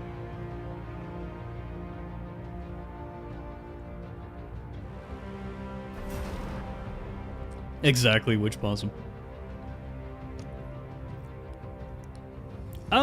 It does, Praetor.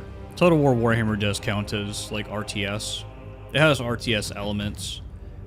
But don't expect to don't expect to get those campaign elements that Total War Warhammer has in Dawn of War or in any of the other like 40k RTSs.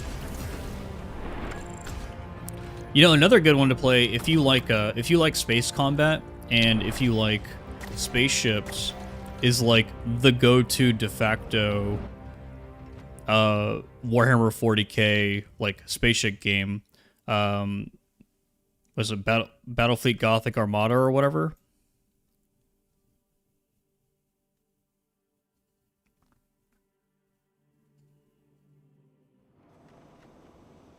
Battlefleet Gothic Armada 2, I think, is like crazy good. Yeah, Inquisitor Martyr is a good game, Witch Possum. I've honestly been meaning to talk about it. One of the things I want to do is compare... I really want to compare Dawn of War... Not Dawn of War, my bad. Inquisitor Martyr to Grim Dawn. Because Grim Dawn is a phenomenal ARPG that I think Inquisitor Martyr would have done better if it modeled itself more closely after Grim Dawn. I'm gonna kick Whitey here. Whitey, thank you for your service. It's been fun. I salute you, sir. Frozen, please remove Whitey from the group so that we can get Ignatus.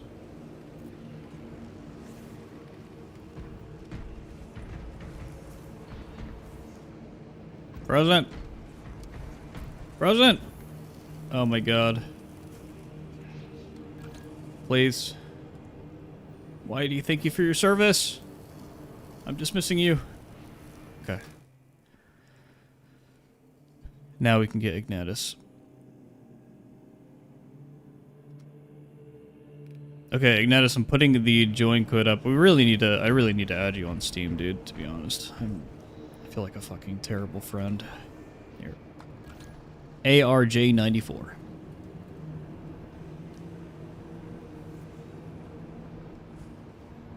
Welcome, Orbs Yokai. Good morning. Bye, Giovanni. Yeah, Rogue Trader Space Battle is okay. It's just like turn-based.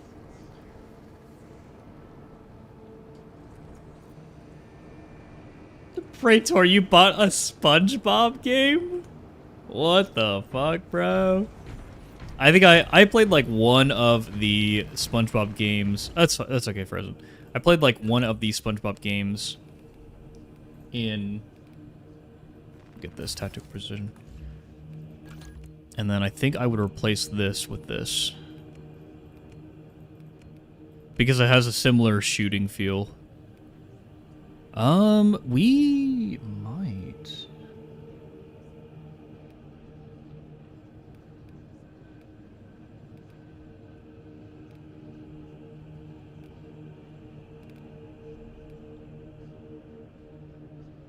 After killing a Majoris level or higher enemy with a melee weapon, headshots deal 50% more damage. That's a lot. That is a lot of freaking damage. After a perfectly timed dodge, you deal 25% more damage. I think the play for this is just to stack those. Let me look at this.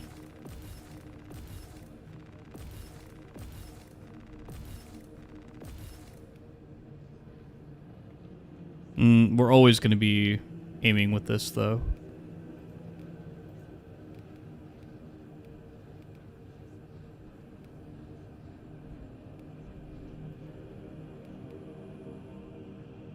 %, ammo reserve. How much is that? That's an extra 28 shots. Not bad.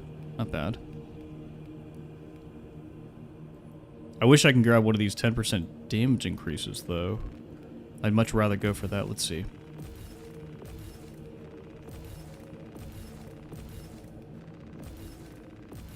Yep, I'd much rather go for something like this. Okay, this thing might actually deal respectable damage built like that. So this is like an all headshot all the time build. I did promise I was going to show my build with this. So this is kind of like the standard sniper setup. Oh, Meta78, thank you so much, dude. I appreciate it. Just got into Darktide after watching a few of your videos. Been loving the game and its mechanics so much. Heart emoji. I mean, I think that Darktide is a fantastic game. I'm glad that you're enjoying it. And I do plan on continuing to, you know, release more Darktide like guides and stuff like that in the future to help you guys like improve and everything. I've been talking to a lot of high-level players about what should be included in like an advanced player guide, because after watching like my beginner guide, you're kind of set up to level up your characters to 30 and level up your masteries and progress through the game, but it doesn't really prepare you for the realities of like Havoc gameplay. And so that's the next step, is to try to create a video to get people ready for Havoc. Oh yeah, Martyrdom Zealot is great. I've been doing a lot of Martyrdom Zealot with like dueling sword, tack axe I was experimenting with, just the combat axe. It's actually hilarious. It's pretty fun. Okay, guys, but let me go through my typical sniper build. Sniper is my favorite class in Space Marine 2. I really like how, with the Versatile Precision Prestige perk, which is like the most important perk on the sniper, in my opinion, you effectively never run out of ammo. And everything that I do is built around Pattern of Excellence, which is performing 3 consecutive headshots, restores equipment charge by 1. Oh, Meta78, welcome. Welcome, brother. Welcome to the channel. Thanks for the membership. But yeah, performing 3 consecutive headshots restores equipment charge by 1. Cooldown is 30 seconds. This is actually very necessary for the sniper, because the sniper doesn't really have great AoE clear like the assault does, where the assault you could just freaking either do a jump pack dash or slam the ground. You know, Bulwark has intimidating aura, Tactical has unlimited equipment with secure stockpile, and then the Vanguard has their grapple executes to do AoE damage, and then Heavy is just the Heavy. So with Sniper, the way that you do AoE clear is by using equipment. So Melt-A-Bombs, frag grenades, etc., etc. That's how you're going to do a lot of damage in your runs. Of these first 3 perks here, between Block Break, Melee Mastery, and Medicae Adept, Medicae Adept is actually really good. Ideally, people in your team just don't go down, though, and you run Melee Mastery, because the Sniper is as much of a rogue as he is like a Ranger or Gunner type character. You could do a lot of melee burst damage as the Sniper, and it's also a really important part of your kit to be able to take out extremist enemies as fast as humanly possible. In the next column, you can do high capacity. 10% more ammo is decent. Vantage point should never be taken. You're never going to be remaining stationary for 2 seconds. It's just not going to happen. And the 20% increased range damage is not great for the trade-off that you have to give. And so we go with adaptability, which reloading while having low ammo or manually activating Camo Cloak increases melee damage by 25% for 10 seconds. And this is where this all starts to add up, right? So you get the 20% damage increase from Melee Mastery, to 25% damage increase from adaptability, and now you're set up to do a ton of fucking damage. After that, you go for Dexterous Hands. The only reason I go for Dexterous Hands is because Bolt Carbines reload 20% faster, and their weapon spread and recoil are reduced by 15%. If I'm not using a Bolt Carbine, so if I'm using the Instigator right now, I would go with something like this, right? Iron Grip. Weapon spread and recoil are reduced by 20%, and range damage against Terminus level enemies is increased by 15% for Bolt Sniper Rifles and Bolt Stalker Bolt Rifles. Basically, whatever weapon you're using, if you're using the Last Fusel, use this. If you're using a Bolt Carbine, use this. If you're using anything else, you just go for Iron Grip, just to reduce your weapon spread and recoil. This actually probably helps out the Instigator Bolt Carbine and the Honorific Relic really, really, like, a lot. For your team perks, there isn't really a good choice here because Squad Renewal is so valuable for the team that you just have to take Squad Renewal. Squad Renewal, it's so clutch because just imagine a Bulwark with Invigorating Icon on their banner. It takes a couple minutes for Invigorating Icon to come back, for your banner to come back. If you're using Squad Renewal and the Bulwark has like a heavy bolt pistol or something, they can get their banner back in 10 shots. Just 10 Minoris headshot kills. And then boom, they've got their banner back. So it's got very powerful potential. It's really good for the sniper as well. Really good for your survivability. After this, we actually get into some pretty competitive options. So for your gear perks, I take Purification because it is a fantastic perk for being able to recover contested health when there are no other options available. Like you can't like attack anything, or when you take a really big hit and you don't want to lose any HP, Purification is really great for that. You just activate your Camo Cloak, deactivate it, good to go. Efficient Readiness is okay. Renewal is really what you're competing with in this column, because headshot kills restore Camo Cloak starts by 15% is also really, really good, especially if you're trying to go for kind of like a more classic like perma invis build. It's just perma invis nowadays is super hard to pull off because they've nerfed it.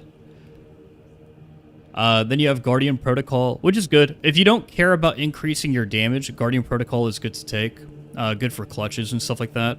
But I think that when you're taking melee mastery and adaptability, Tactical Ambush is a no-brainer. This is how you get those really, really big ambushes with the Combat Knife and with Shadow Stab.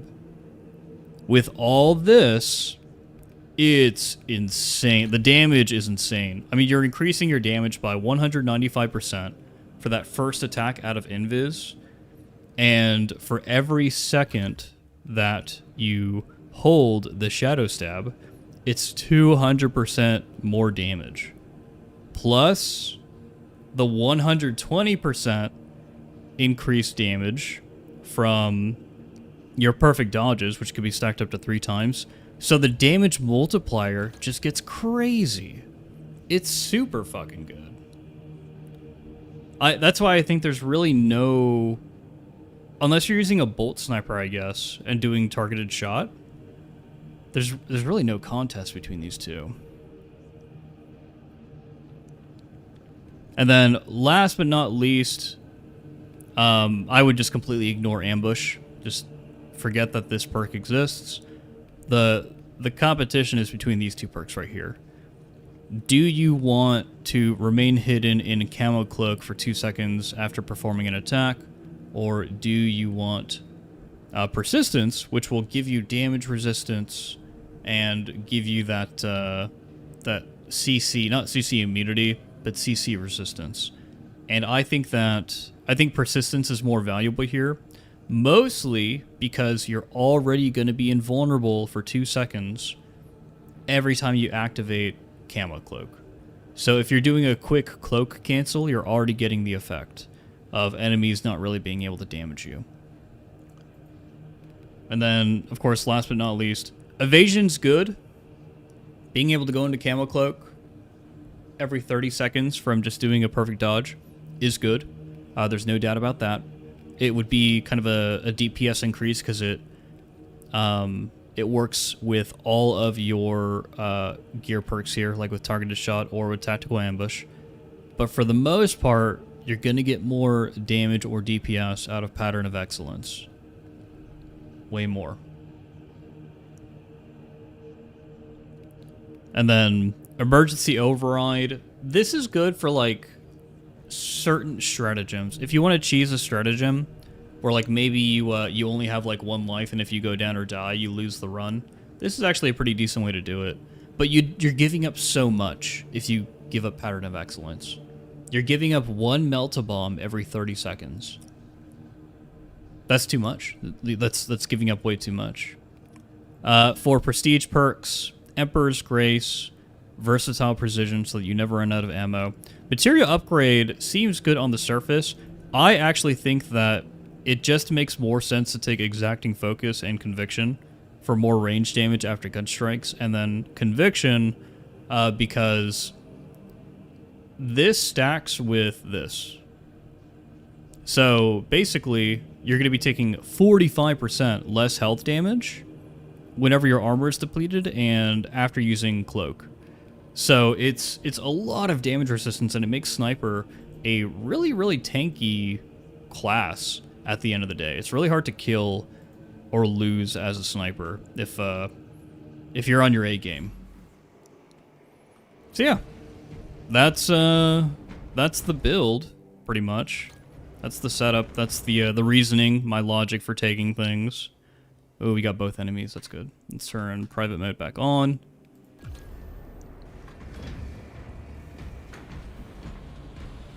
But yeah, just run that through an AI translator and you're good to go, Antonio. Whew.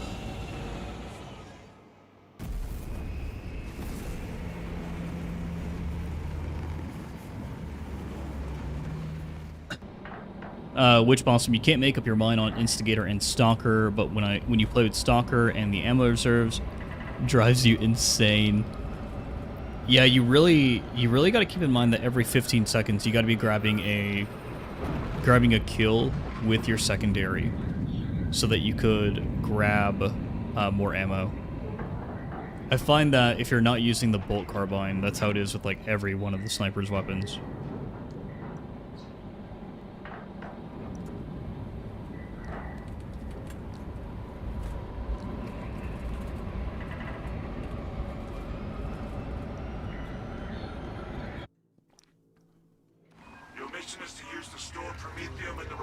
Okay, more spore mines and both factions.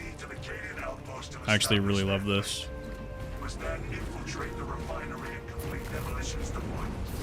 Trigger detonation only when the main swarm has entered the plaza zone. Captain Akaram will coordinate our efforts on the boats. I have been dying to carve up some seals.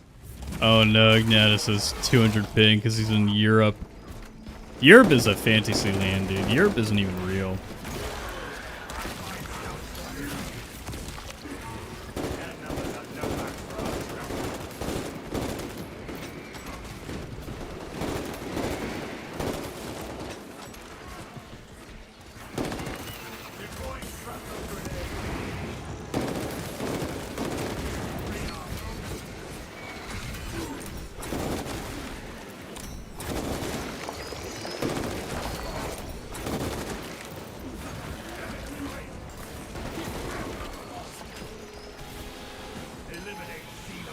Oh yeah, I could, Antonio. I could do that.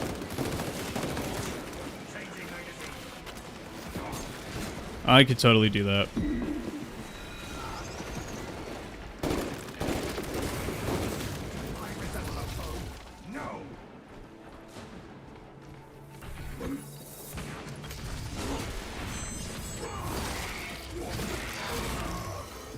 Fester and rot, Xenos abomination.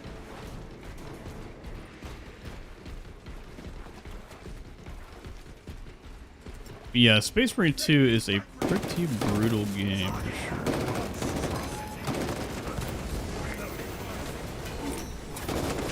Wreck nerd.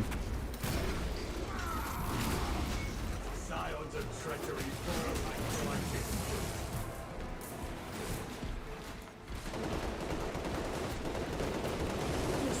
Ready to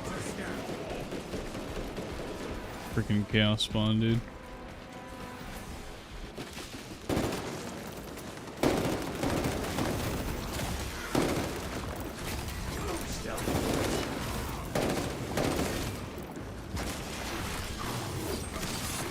Stab him! Yeah. Holy chaos jump scare. Yeah, what are chaos doing here? What is going on?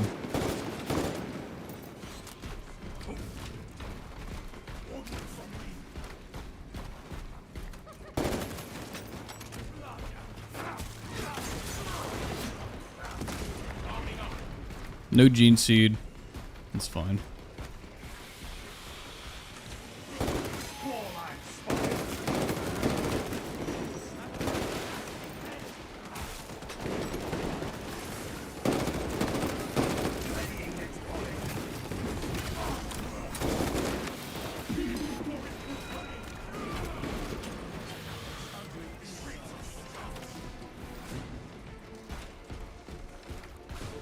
Thought there was a sorcerer for a second.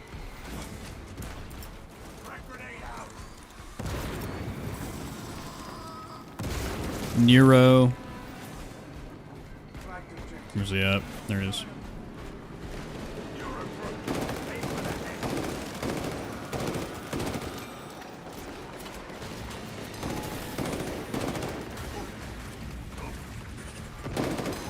Don't yell.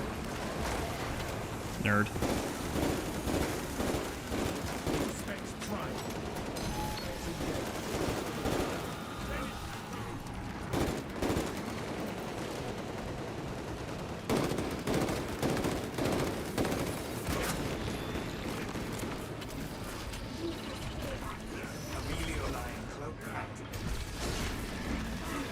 There you go.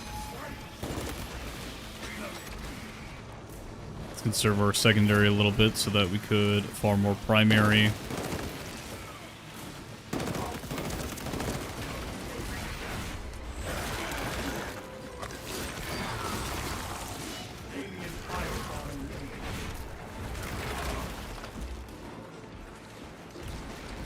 Line cloak ready.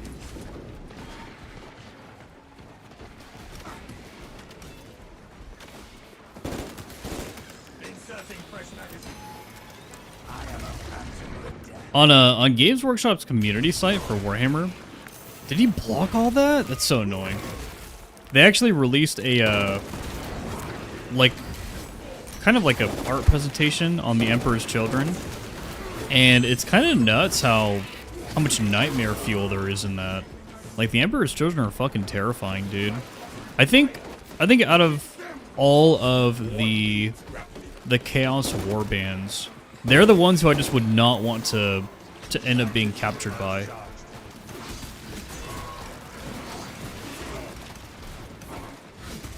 Like, with Khorne, you don't have to worry, you're just gonna get killed. World Eaters are just gonna kill you. Like, no big deal.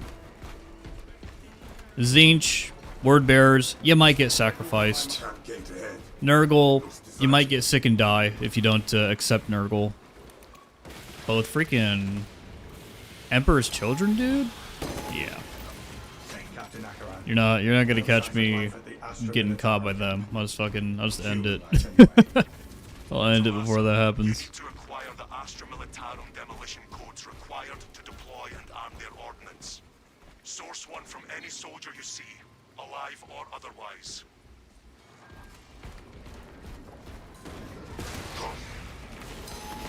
Whoa, whoops. Put the perpy dodge. There we go. Refinery and complete the demolition preparations. Really?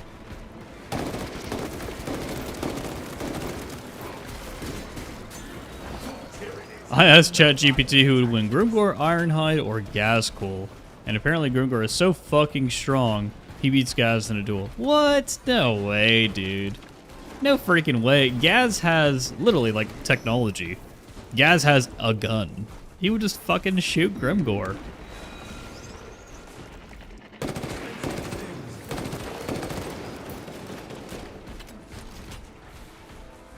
Where are these? Oh, we can just go. We finished it. Even Belial. What? Meta. It's okay, Meta. It's okay. Just start watching Warhammer lore tubers on YouTube, and you'll be caught up in no time. Our orders are clear. Advance.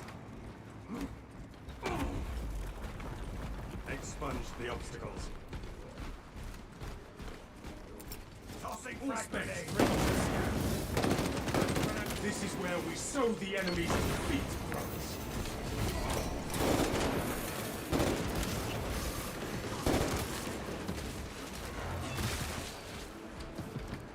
I was like, even for normal, this just seems like we're doing a lot of damage.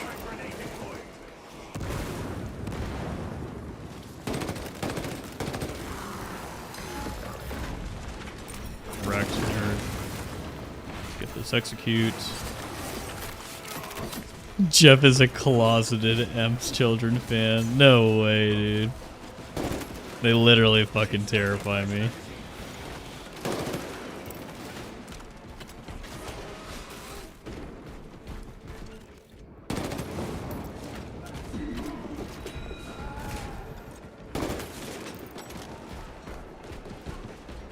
Oh, the gene seed's like, it can be over there on the left.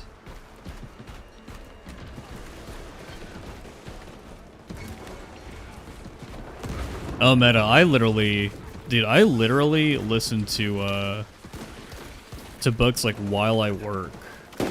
Like that's how I get my fix.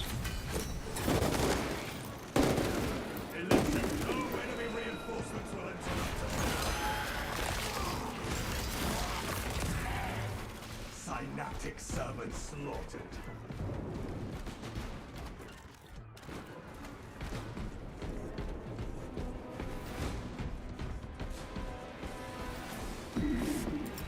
Frag grenade.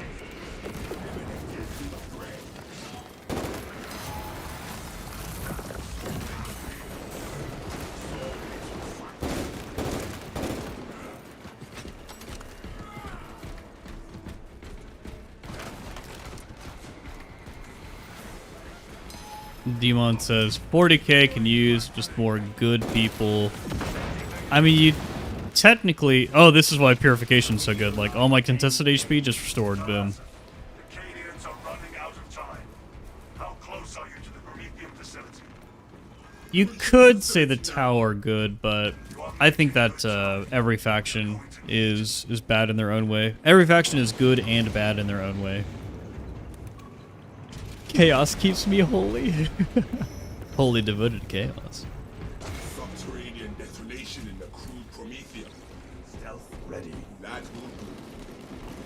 Yeah, exactly what Inquisitor said. Into the crypt beneath you well, cautiously, if you know what is good for you.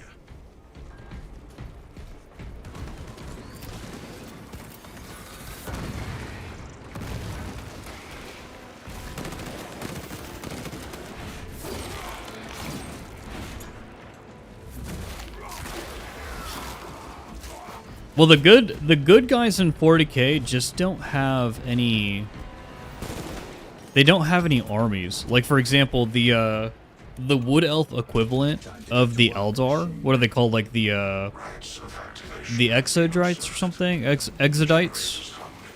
Like, they're pretty damn good. All they're trying to do is like live hand in hand with nature, get away from excess,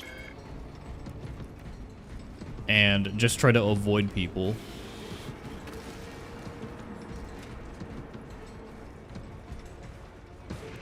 Wow, look at all those disgusting bugs.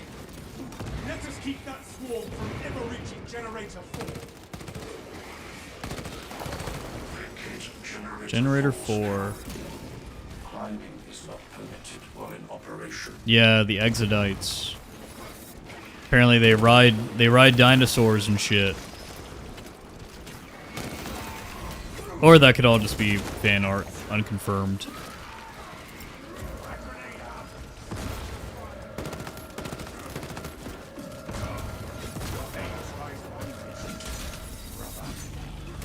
Whoa, these guys are like up there. What the hell?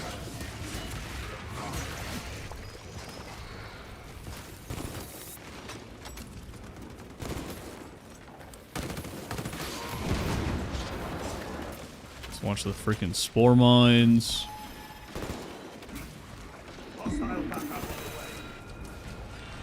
X-axis aligned. Hostiles heading to generator 3. Oh, Praetor, there's definitely evil in 40k. I mean, chaos is basically evil. If your goal is to basically like throw the universe into turmoil or destroy the universe, that's pretty evil.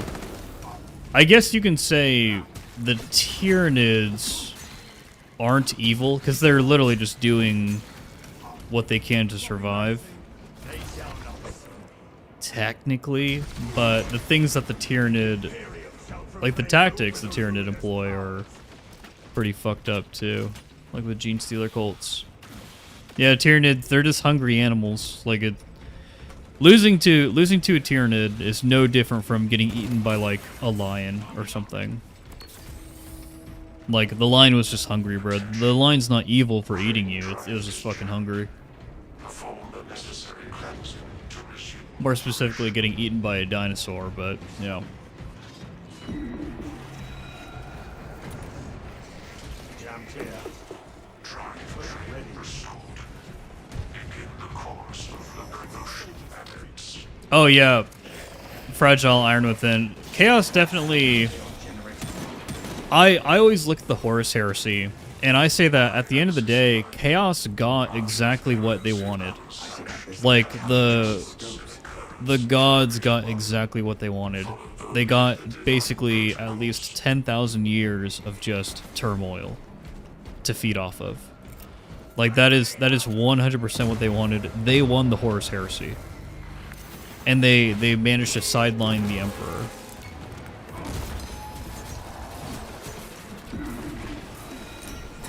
And they managed to survive. I mean, the Emperor was literally on the cusp of destroying them, basically, so... Or at least relinquishing the necessity to use the warp with the Webway project. And so, not having to use the warp anymore, like, oh, well, humans don't need the warp anymore, and so these entities can't really get to you, so...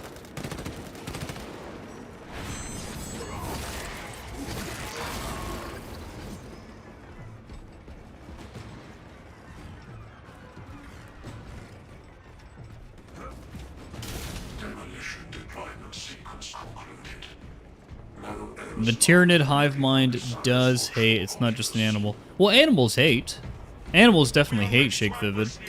That's just a natural response. It's just a like emotion in general. It's just a natural response to your surroundings, right, and to conflict.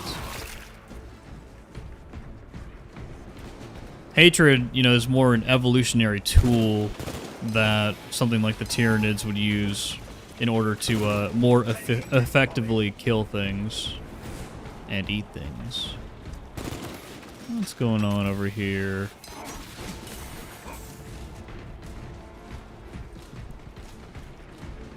Yeah, exactly, Praetor. Hate is not really evil. Who is Horus? And why does he heresy? Actually, why does he hearsay? Why does Horus hearsay all the time?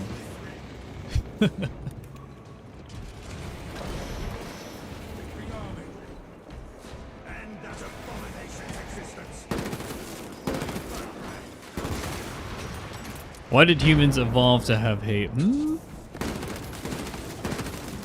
Humans evolved to have hatred. So that we can war with one another for all eternity.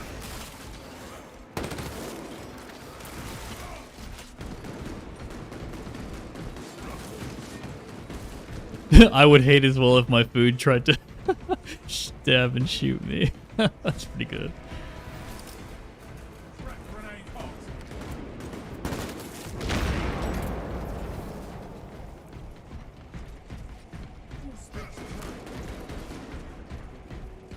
I was about to say, what, Jack? What? Like, what are you saying? Oh, meta. The Horus Heresy is... I mean, it's such a long series. The Horus Heresy hearsay. I would recommend for anyone who's interested in the lore. I mean, there's so much of it on YouTube nowadays. Like, Warhammer lore is everywhere. It is worth learning. It is worth picking up, specifically so that you have context for all the Warhammer 40k memes that get pushed onto the internet. Because, man, there are some really funny memes out there, and they're even funnier with context. That's great.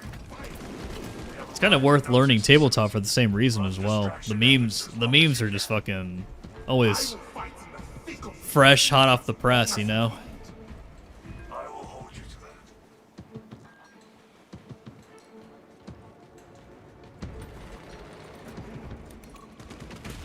to that. Ignatius says, never read the 40k books. In Ignatius's opinion, if you're not a freaking lore tuber, it's not your job to read the 40k books. Let the lore tubers read the 40k books for you and let them put it all into videos.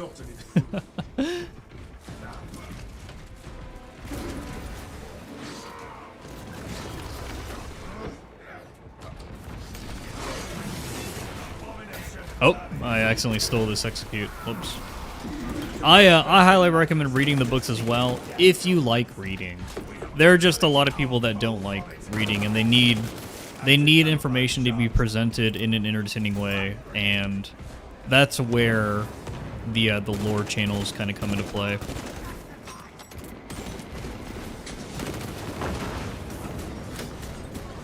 Wonder how many I put down before they got me. Orc Warhammer story game. They have that. They have that, Demon. It's called Shoot As Blood and Teeth. Shoot As Blood and Teeth. Highly recommend. It's a good, like, grab a couple of beers and a pizza. Grab a couple of beers and a pizza, like, and play it over the weekend kind of game. It's a fucking hilarious game, dude. I might play that on stream at some point.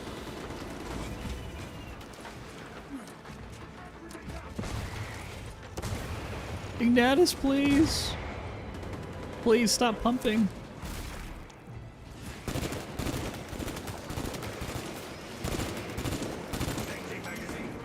Bro.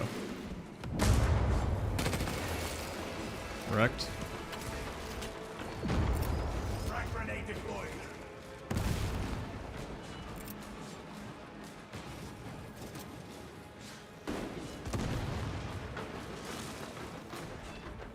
Get eyes on this spot. Let's see if we could ping to get him down here. Damn it. He's just having the time of his life up there. That's fine. Is calling the Emperor Big E lore accurate? Yes.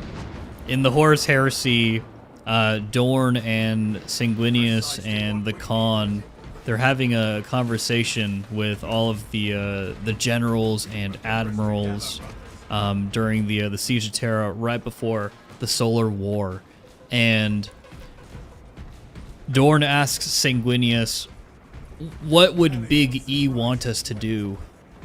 And Sanguinius says, "Cock-a-doodle-doo, because he's a big chicken." That's the Horus Heresy, guys. That's the level of writing you could expect from these books. Trigger for optimal yield. Orbital scan estimates the bulk of the swarm will not be in position for a while yet. Keep your heads and get it done. Gaslighticus. Oh my gosh. Time to stop picking that Prometheum ablaze.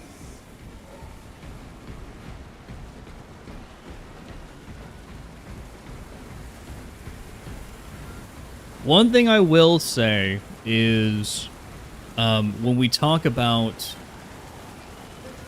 the actual books, there are certainly levels of writing expertise that each of the authors has, and there's personal preference. Like, I really like Dan Abnett. You know, Inquisitor really loves Guy Haley for some reason. so we all have our preferences.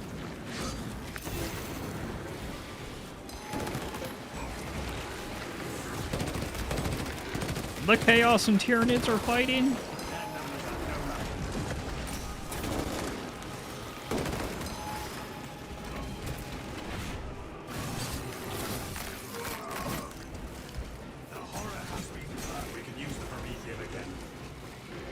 Whoa, whoa.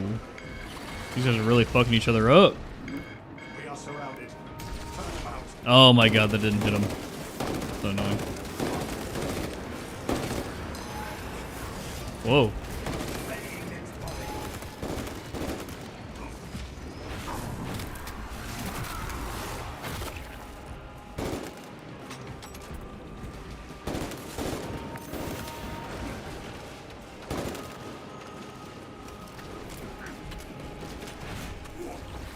Stealth ready.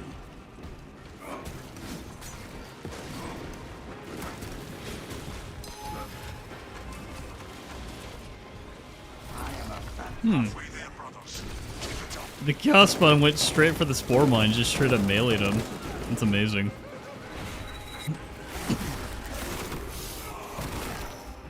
Shake, you think Lemon Russ is going to return next? Then Jagged Icon? A lot of people seem to be saying that Lemon Russ is probably going to be next to return. I guess I could see that. But when it comes to lore precedence, I just feel like Vulcan makes the most sense because he's a perpetual. Like, I don't know why you wouldn't just bring him back.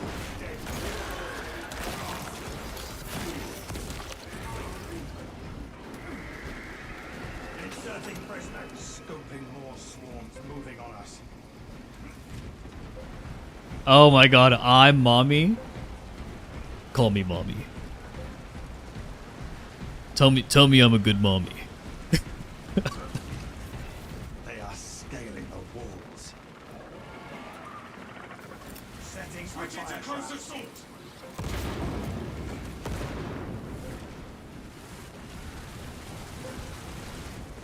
Lemon Russ is literally, oh, I'm the Emperor Executioner, and then gets his freaking ass stumped repeatedly. It's true, though. It is actually true.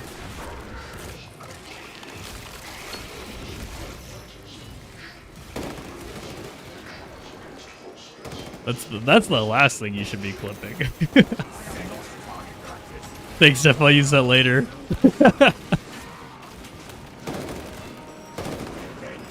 Jefficus good boy ASMR. I am going to enjoy watching these tyrannies ride in the...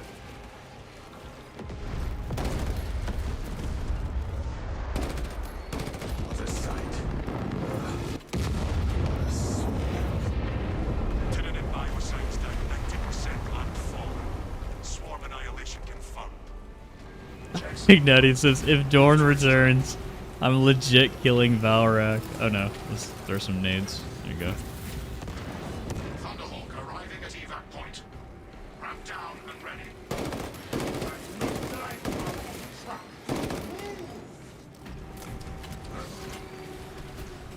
ready. Jack says, I think Lehman will come back in the next big campaign after Armageddon to fulfill the Wolf Time prophecy.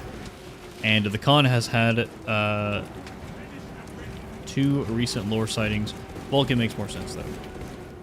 Or Vulcan makes the most sense. Extraction complete. Only 3 relics left to Challenge find. orbit. Yeah. Oh yeah, Valric would definitely blow a gasket if Dorn returns. I mean, dude, if the freaking... Witch Possum says, keep in mind the Horse Heresy is some 60 books or more, but good if you need to fill your empty shelves. That's true. I find it hard to find a lot of the Horus Heresy books beyond the first 3. So I would find it very hard to collect them unless you're buying them online. But like in person, dude, it's hard to find those books.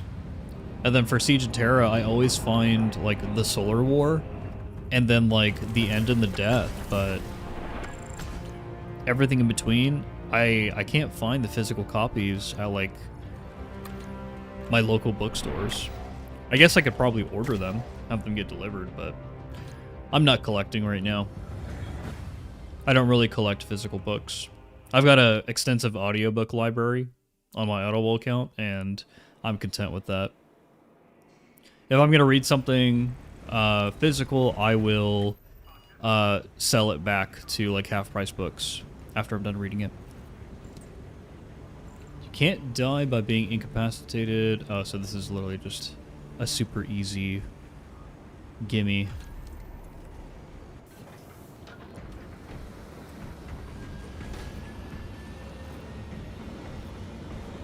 Ignatius, the victory music was so loud.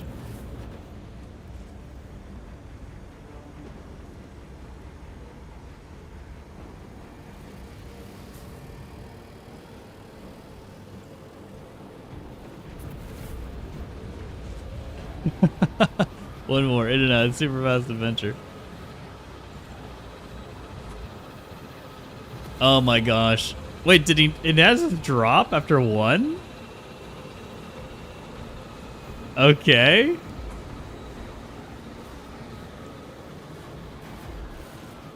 Oh, game crashed. Okay, we'll wait for you, dude. We'll wait for you to rejoin. Let me know if you need the code. QB says, thanks for the stream, Jeff. Your gameplay made me and a friend pick up Space Marine 2 recently, and it's been really fun. Definitely watching your class guides lately for operations. Awesome, dude. Yeah, it's a good time. I think there was a really long period there when the game released where I also really couldn't just like play the game alone. Like I had to play with friends. But they've improved the sandbox so much to where I just genuinely have fun just logging in and playing, even if I'm by myself.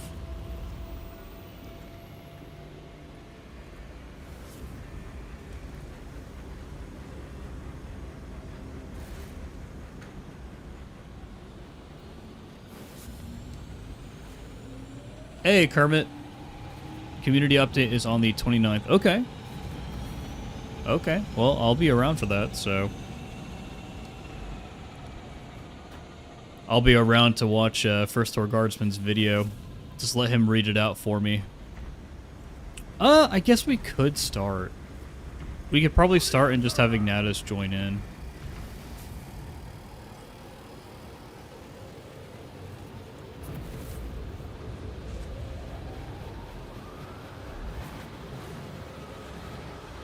I'm just patiently waiting for Fat Shark to get back from vacation. They typically, unless they're trying to keep everything tight-lipped, they typically release something at the beginning of the year, kind of saying like, hey, we're going to be working on these things. Oh no, Ignatius. Ignatius isn't on my friends list. Whoops. I keep forgetting. Meta, I typically stream on the weekends. Like, I do my best to try to get on and stream whenever I can. Whenever I can. Between my full-time job and my goals at the gym, I don't have much time to stream while also gaming and making YouTube videos. Here, let me do this. Get this up, and get this up. Alright, Ignatius. What is going on? Why is the code not here?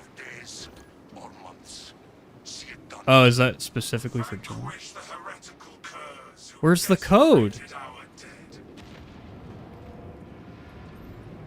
What? Where's the code? Hold on. Ignatius, send me your Steam ID in our DM.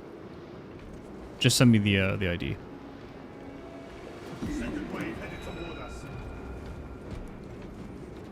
Frozen's got it. He can solo.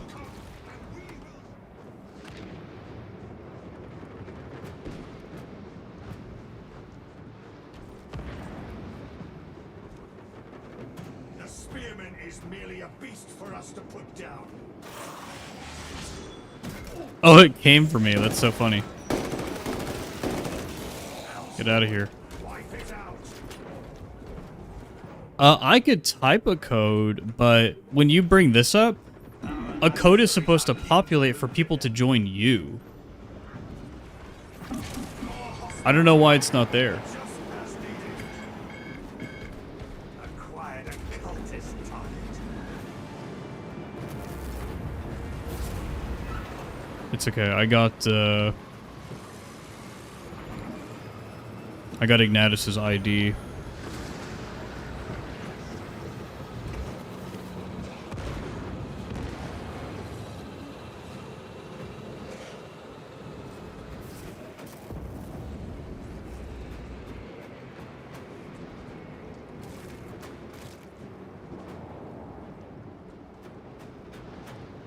Okay, Ignatius, he should be able to join. If you can't join, then let me know. We'll just restart.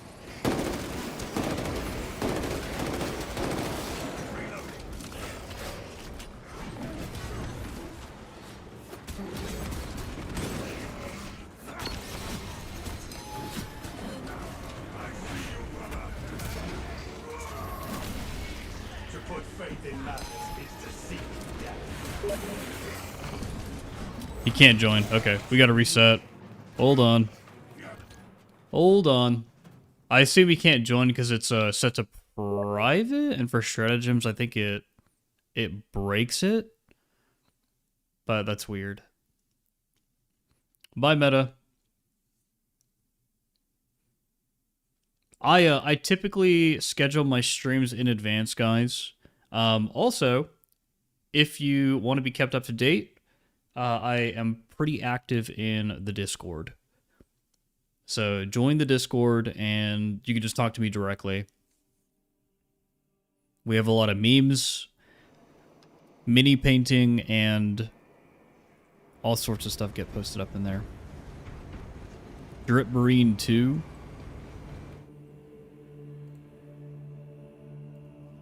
Yeah, it was because we were in game. That's weird. It's weird that when you have it set to private, you can't even have friends join you mid-stratagem. It's stupid.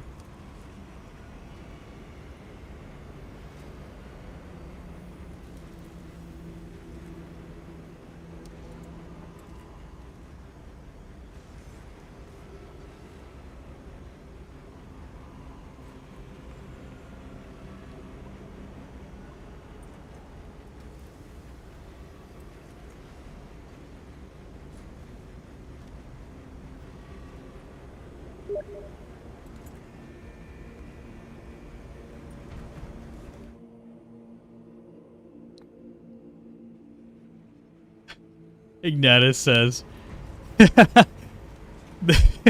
this game has Ultramarines because there's a loading screen for every world they own. Oh my gosh. Oh, thanks, Inquisitor. Thanks, Norman. I appreciate it, guys. Okay, let's get into this.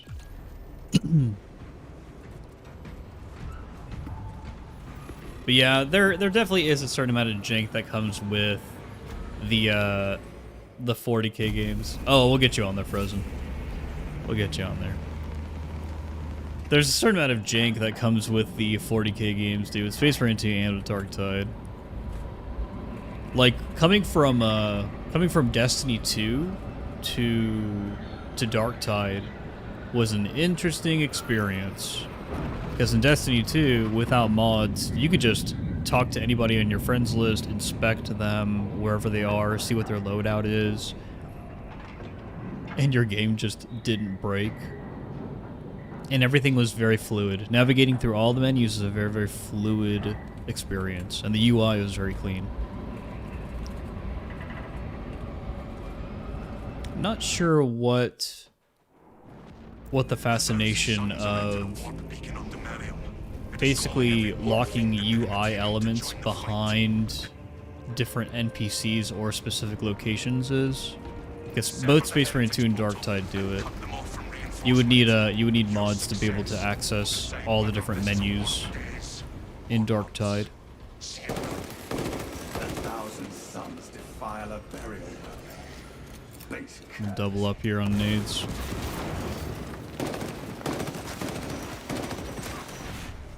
Oh, it wasn't enough nades. That's crazy. Yeah, Witch Possum, that seems like a no-brainer, right? Like, hey, allow the party to see what the stratagems are, or see what the mission selection screen is. Even if you're not the freaking leader.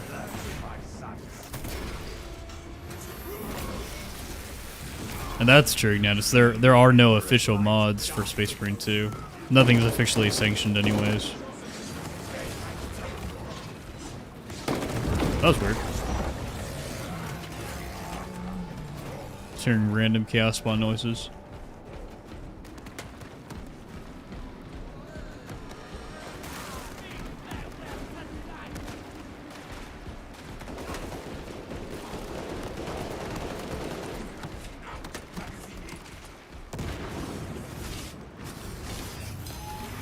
Oh. Get wrecked. Get wrecked, scrub.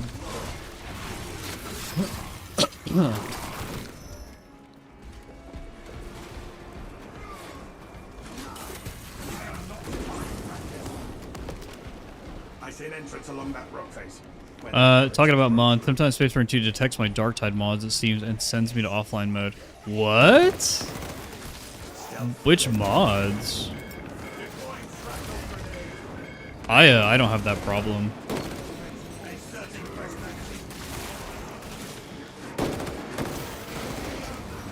That's kind of nuts. I assume it would be doing the same thing for other games as well then. Like if you have mods for other games, like maybe like, I don't know, Minecraft or something. Or Rust or whatever. Or GTA. Space Marine 2 is just like, whoa, what's going on? You got mods on your computer? Well, well, well, well, well.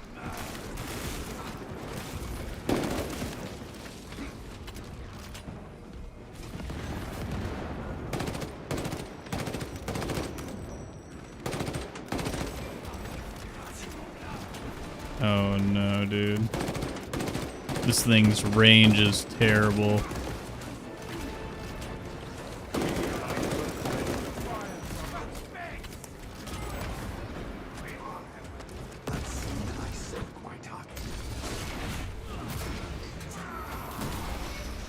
Yeah, be glad it's not detecting your Skyrim mods.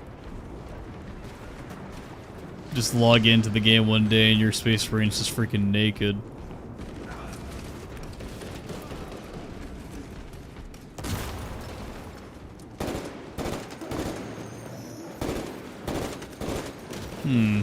Active camouflage charged.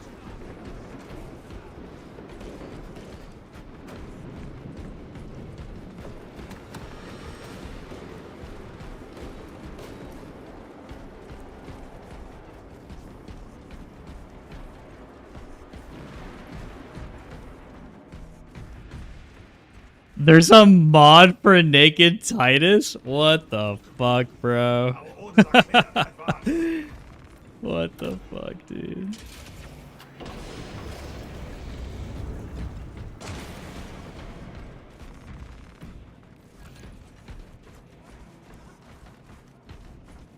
The way out is barred.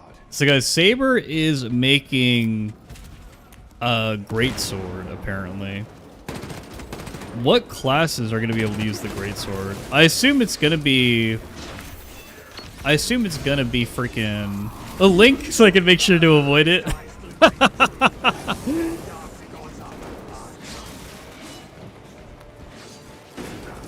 Do you have mods on? No. Pants, camera, and a Master Chief. No. Oh my gosh. No power. We need a fusion cell. The twin servitors may have a replacement. But yeah, the great sword is coming, and so I have a theory. I have a theory that they made the power axe because they needed to create weapon variety for the Tech Marine. Otherwise, your melee weapons would literally just be the Omnissiah power axe or the Omnissiah axe or whatever. I think that greatsword's probably gonna go to us. Well, does it make sense? Does it even make sense on Assault, dude? I feel like the only class that makes sense on is like Bulwark. Cloak activated. There must be something we No one shot.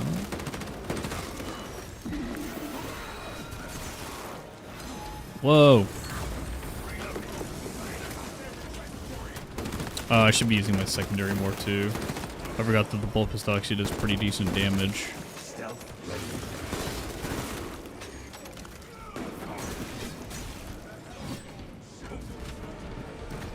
Leave no servitor unsearched. Sniper greatsword, dude. Right. I wish.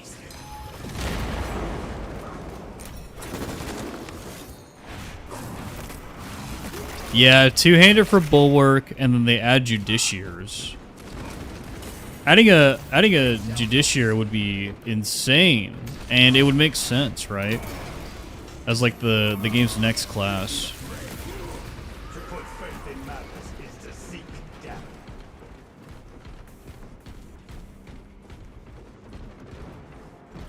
More scraps and insects. Or they add, I guess, like chaplains or whatever as the next class. Fusion core. Because, yeah, I don't think you would see tactical using that. Heavy, no. Assault really is like the only maybe.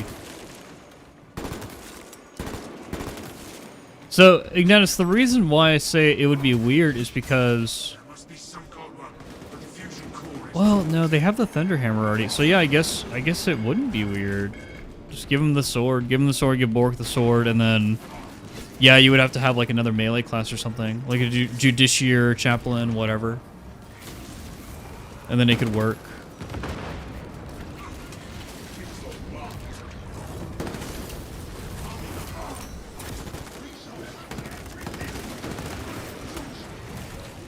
Oh no. I'm fucking up these parry windows. Let's just cheat. Yeah, I'm curious how they do a librarian, Jacob. Mostly because Saber has not shown me that they're actually able to innovate like too much beyond what is effectively a World War Z chassis. If that makes sense. Because this game has so many elements that are super similar to World War Z. Obviously the melee system is different, but they need to show me that they can actually do something super unique, like implement like force staves or whatever, peril system, all that stuff. I guess you could just copy paste the overheat system that you have on like the Pyreblaster, and then copy paste a bunch of different weapons or their functionality onto your force staves and force swords. Like a force sword can effectively function the exact same as a power sword, but I don't think that's what the community wants. I think that would be extremely lazy. Authorization necessary. Innovation in my 40k games? Oh, Relic is dead because they innovated a bit too much on on Dawn of War 3. Extraction attendant. Locate the remains.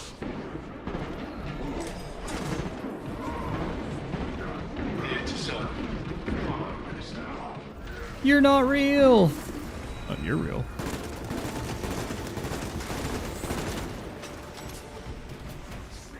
Precisely. Yeah, Librarian from Dow 4, kinda just like the Psyker from Darktide. He did his bubble. Inserting fresh magazine. The Raven attack was funny. Cause I was like, wow, that's so Blood Raven. That's so Blood Raven, dude. He literally shot out a fucking Blood Raven to kill a bunch of orcs, just melt their brains. Ignatius says, Dow 4 is gonna suck. How dare you? How dare you say that, sir?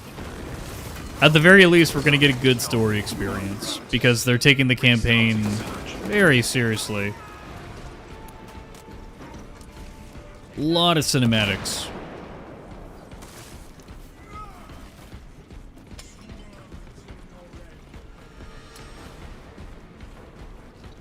To be remembered in death. A life well spent. Scanning sarcophagus. Records redacted Witch by Possum, order of after the Witcher High 3's Inquisition. mod to manage the humidity, chafing, and temperature of Gerald's balls.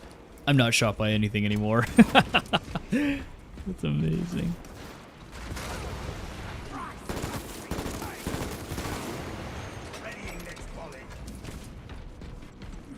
There's not a good story in Dallas since Winter Assault. Perpetual grace. Chaos Rising was a really good story. What are you talking about? Catafalque.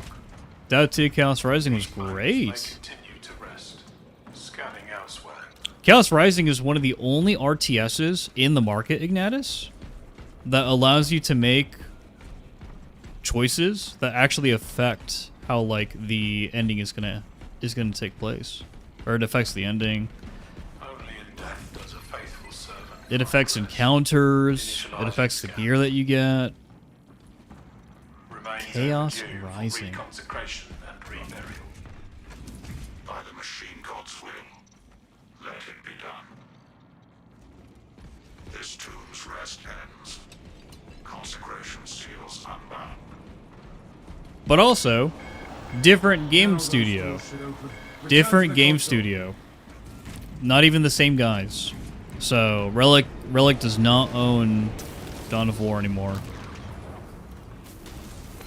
I have had my fill of this grit.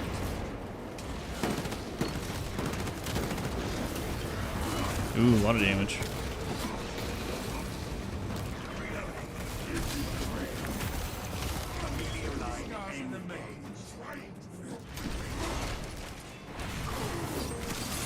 Oh no, Frozen got destroyed. I thought you couldn't get knocked incapacitated. I thought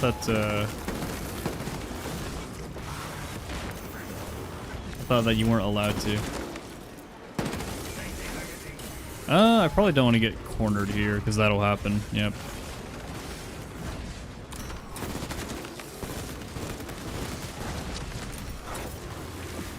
Get the melee kill here. Please let me play the game. Thank you.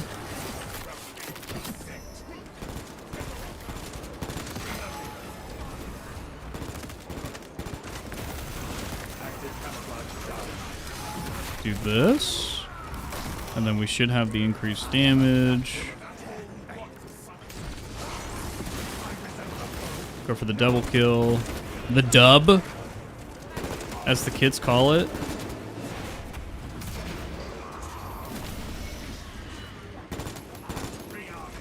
Inquisitor says he's not even really expecting another class, to be honest. His expectations are very low.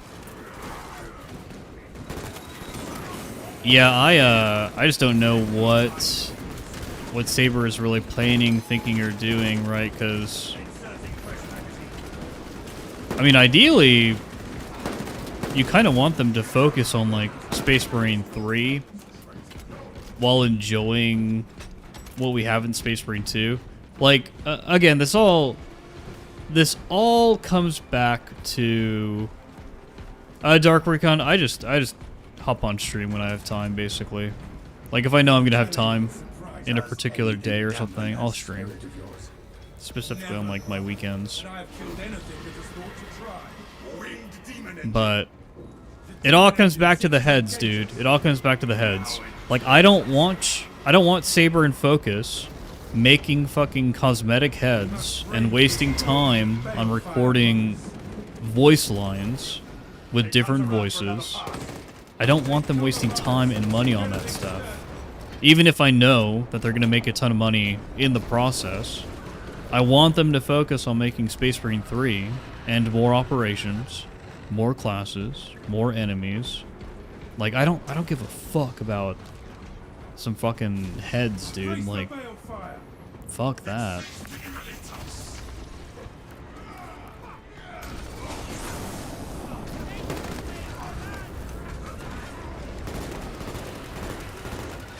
Ooh. Yeah, after a melee kill, the bolt pistol does some work. Probably crazy after you get a dodge and a melee kill.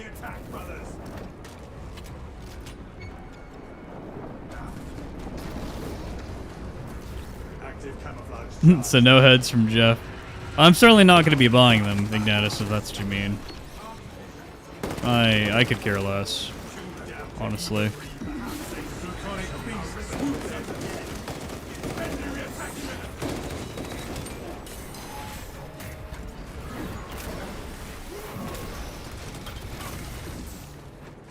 So what I did there was I got the iframes from the execute, and then I got the iframes from activating float, and I just cheesed it. Expect something. It divides us with failed. That was but a taste of what is to come. Whoa.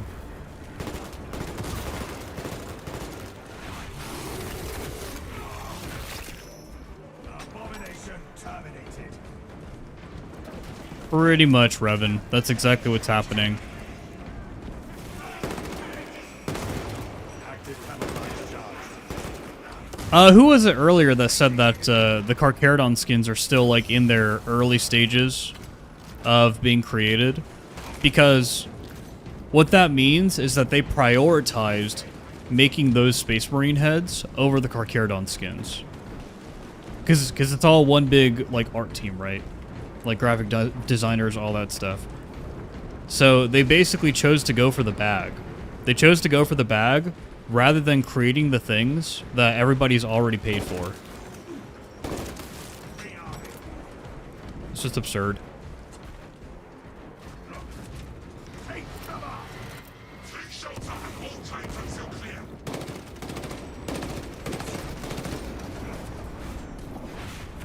Down. Scalded me with that one.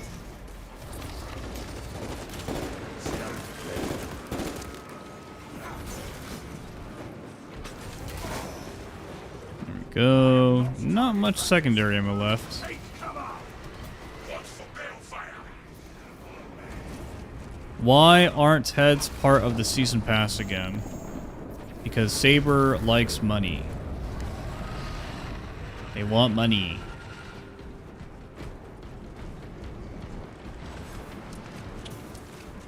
Yeah, I agree, Inquisitor. So Saber should take the gamble and assume most 40k fans will leave Space Marine 2 for, you know, Down, Mechanicus, Total War, whatever the next big 40k game is.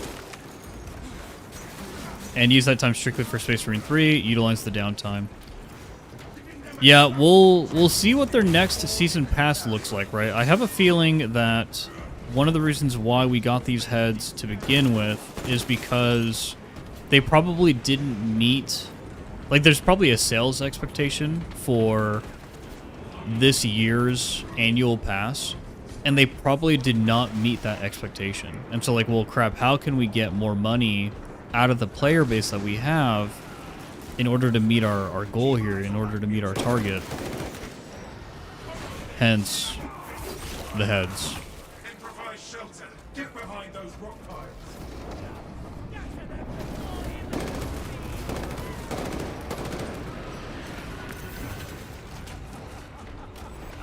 Yeah, Mechanicus 2 is probably not going to be a player journey. I think Revan is right there. Up for a shot. Helldrake ready for the infernal blast.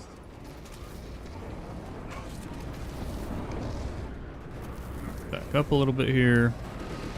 Got some seed! Nice. It comes around for another pass. Watch as these heads pop up as existing head options for Space Marine 3. I mean, that would be ideal. That would be ideal. If people are gonna pay for them, then hopefully they get brought forward. But I think everybody already kind of low-key knows that the stuff that you own in Space Marine 2 is likely just not gonna be ported over to Space Marine 3. You're gonna have to rebuy all the same shit.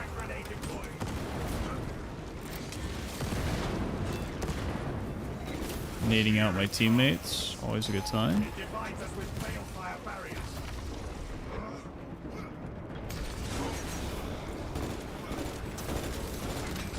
If only we could say the peril is behind us. Get camouflage charged.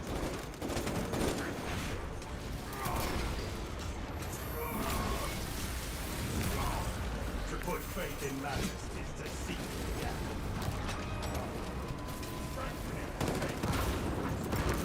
Perfect.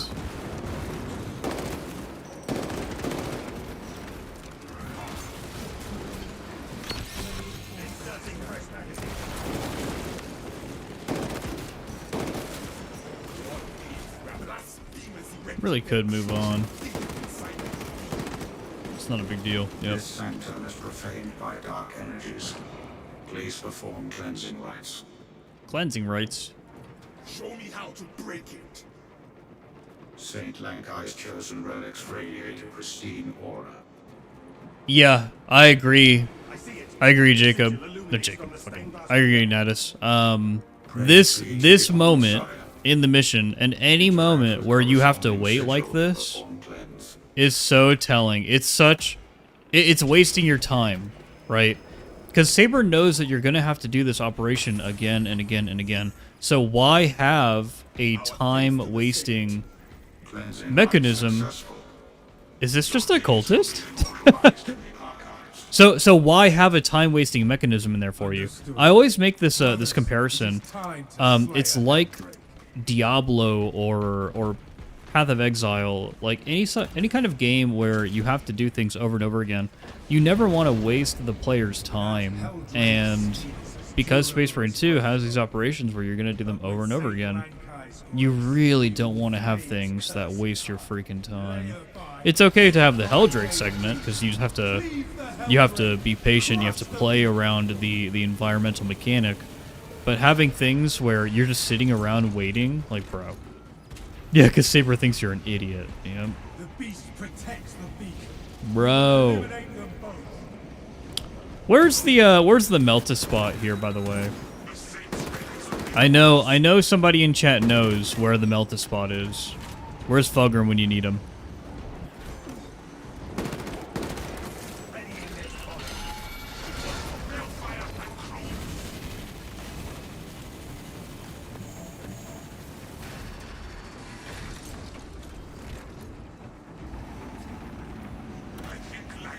Okay, DPS time. The relics of Saint Lankai have rendered the Helldrake vulnerable. That would have been a kill shot, had the Helldrake not swatted it aside. So January 29th is when we get an update on the Tech Marine class. I think that's probably exactly what's going to happen. Invoke the We're probably going to be told exactly when Tech Marine is going to be released at that point.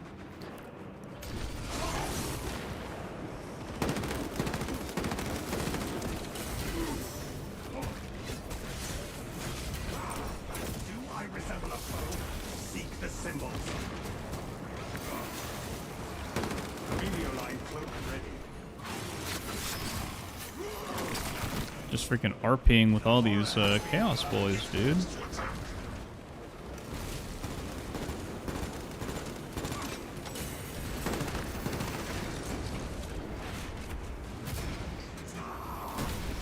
Let's just get the symbol. Oh, there we go. Light, dark. Is this the spot over here in the corner? That was it, brothers. Oh, that's 1 of 3. Whoops. I lament every form that never penetrates into the Helldrake's innards. Castle is indeed one of them.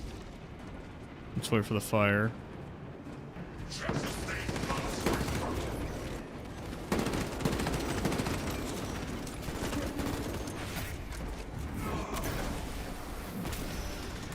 Inquisitors guess PTS announced for mid-end February, release beginning in March. Yeah, I can see that. We need arches.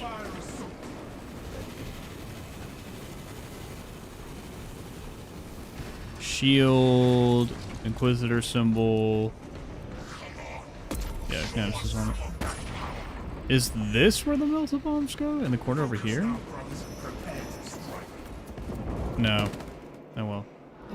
I'll find the spot later.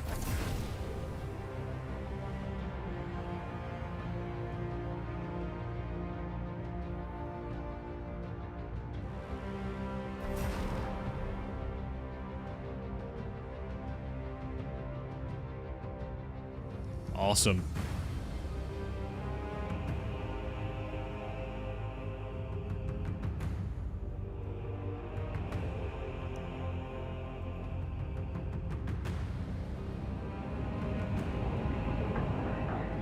Oh man, you got more loading.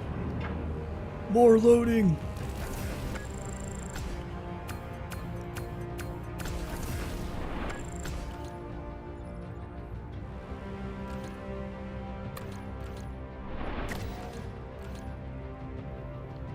Hey, Sir Dinkalot. I'm just playing some Space Marine 2 with the chat. Leveling people up, getting accolades done. We're getting stratagems done for accolades.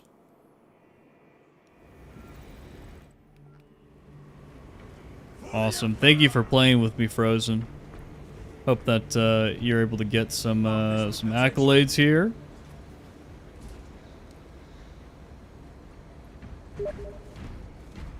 Oh my gosh, Ignatus crashed again, dude. Oh no.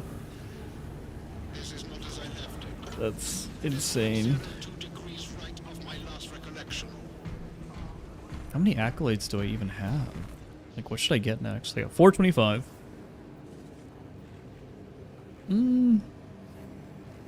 Probably just start, oh, well.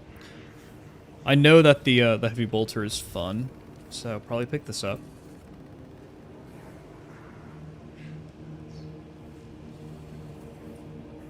Oh, you're so close, Revan. Yeah, Ignatus, exactly.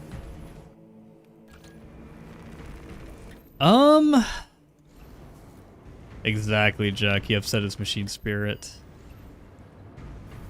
Are we alone in the lobby? Yep, okay.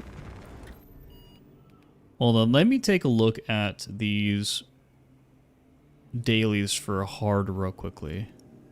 Oh, this is a lot. Blairy sniper, so sniper not allowed. No bueno. Corrosion damage received is continuously increased with mission duration up to a limit. Unshaken, you do not lose control upon taking heavy hits. Larwin cells, health is passively restored at a low rate. Ooh, this seems like a recipe for disaster, to be honest. Oh yeah, you can, Frozen. You could just send that over to me. I'll add you, dude.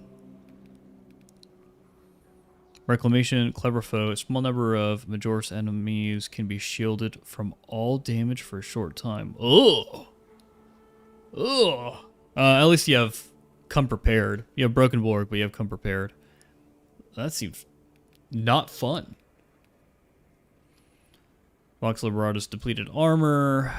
Micro reactor breach. When a squad member dies, deal significant damage to other squad members around them. And then combat mastery. This is probably the most reasonable one here. Is the Vox Liberatus one? Jeez.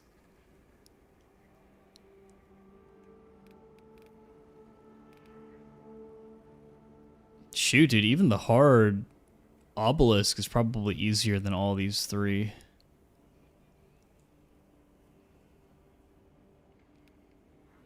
Actually, Sir Dick, I might actually hop off here. I think I might go eat food, and then after that, I'm gonna record a video with Revan. We need to talk about Dark Heresy, guys. We need to give our thoughts. We need to put our thoughts about Dark Heresy onto the internet for everybody to listen to. But guys, I'm on the Twitch side. I'm going to go ahead and probably raid Froggy because she's live right now. On the YouTube side, raiding is just absurdly hard. So I'll just link Froggy's channel on the YouTube side for you to go check her out. I think she's live on YouTube as well. FTG is also on, but Froggy is hilarious. Here's this. Fix the holes in Milliput? Yeah. Oh no, will I get copyright striked for this? There you go.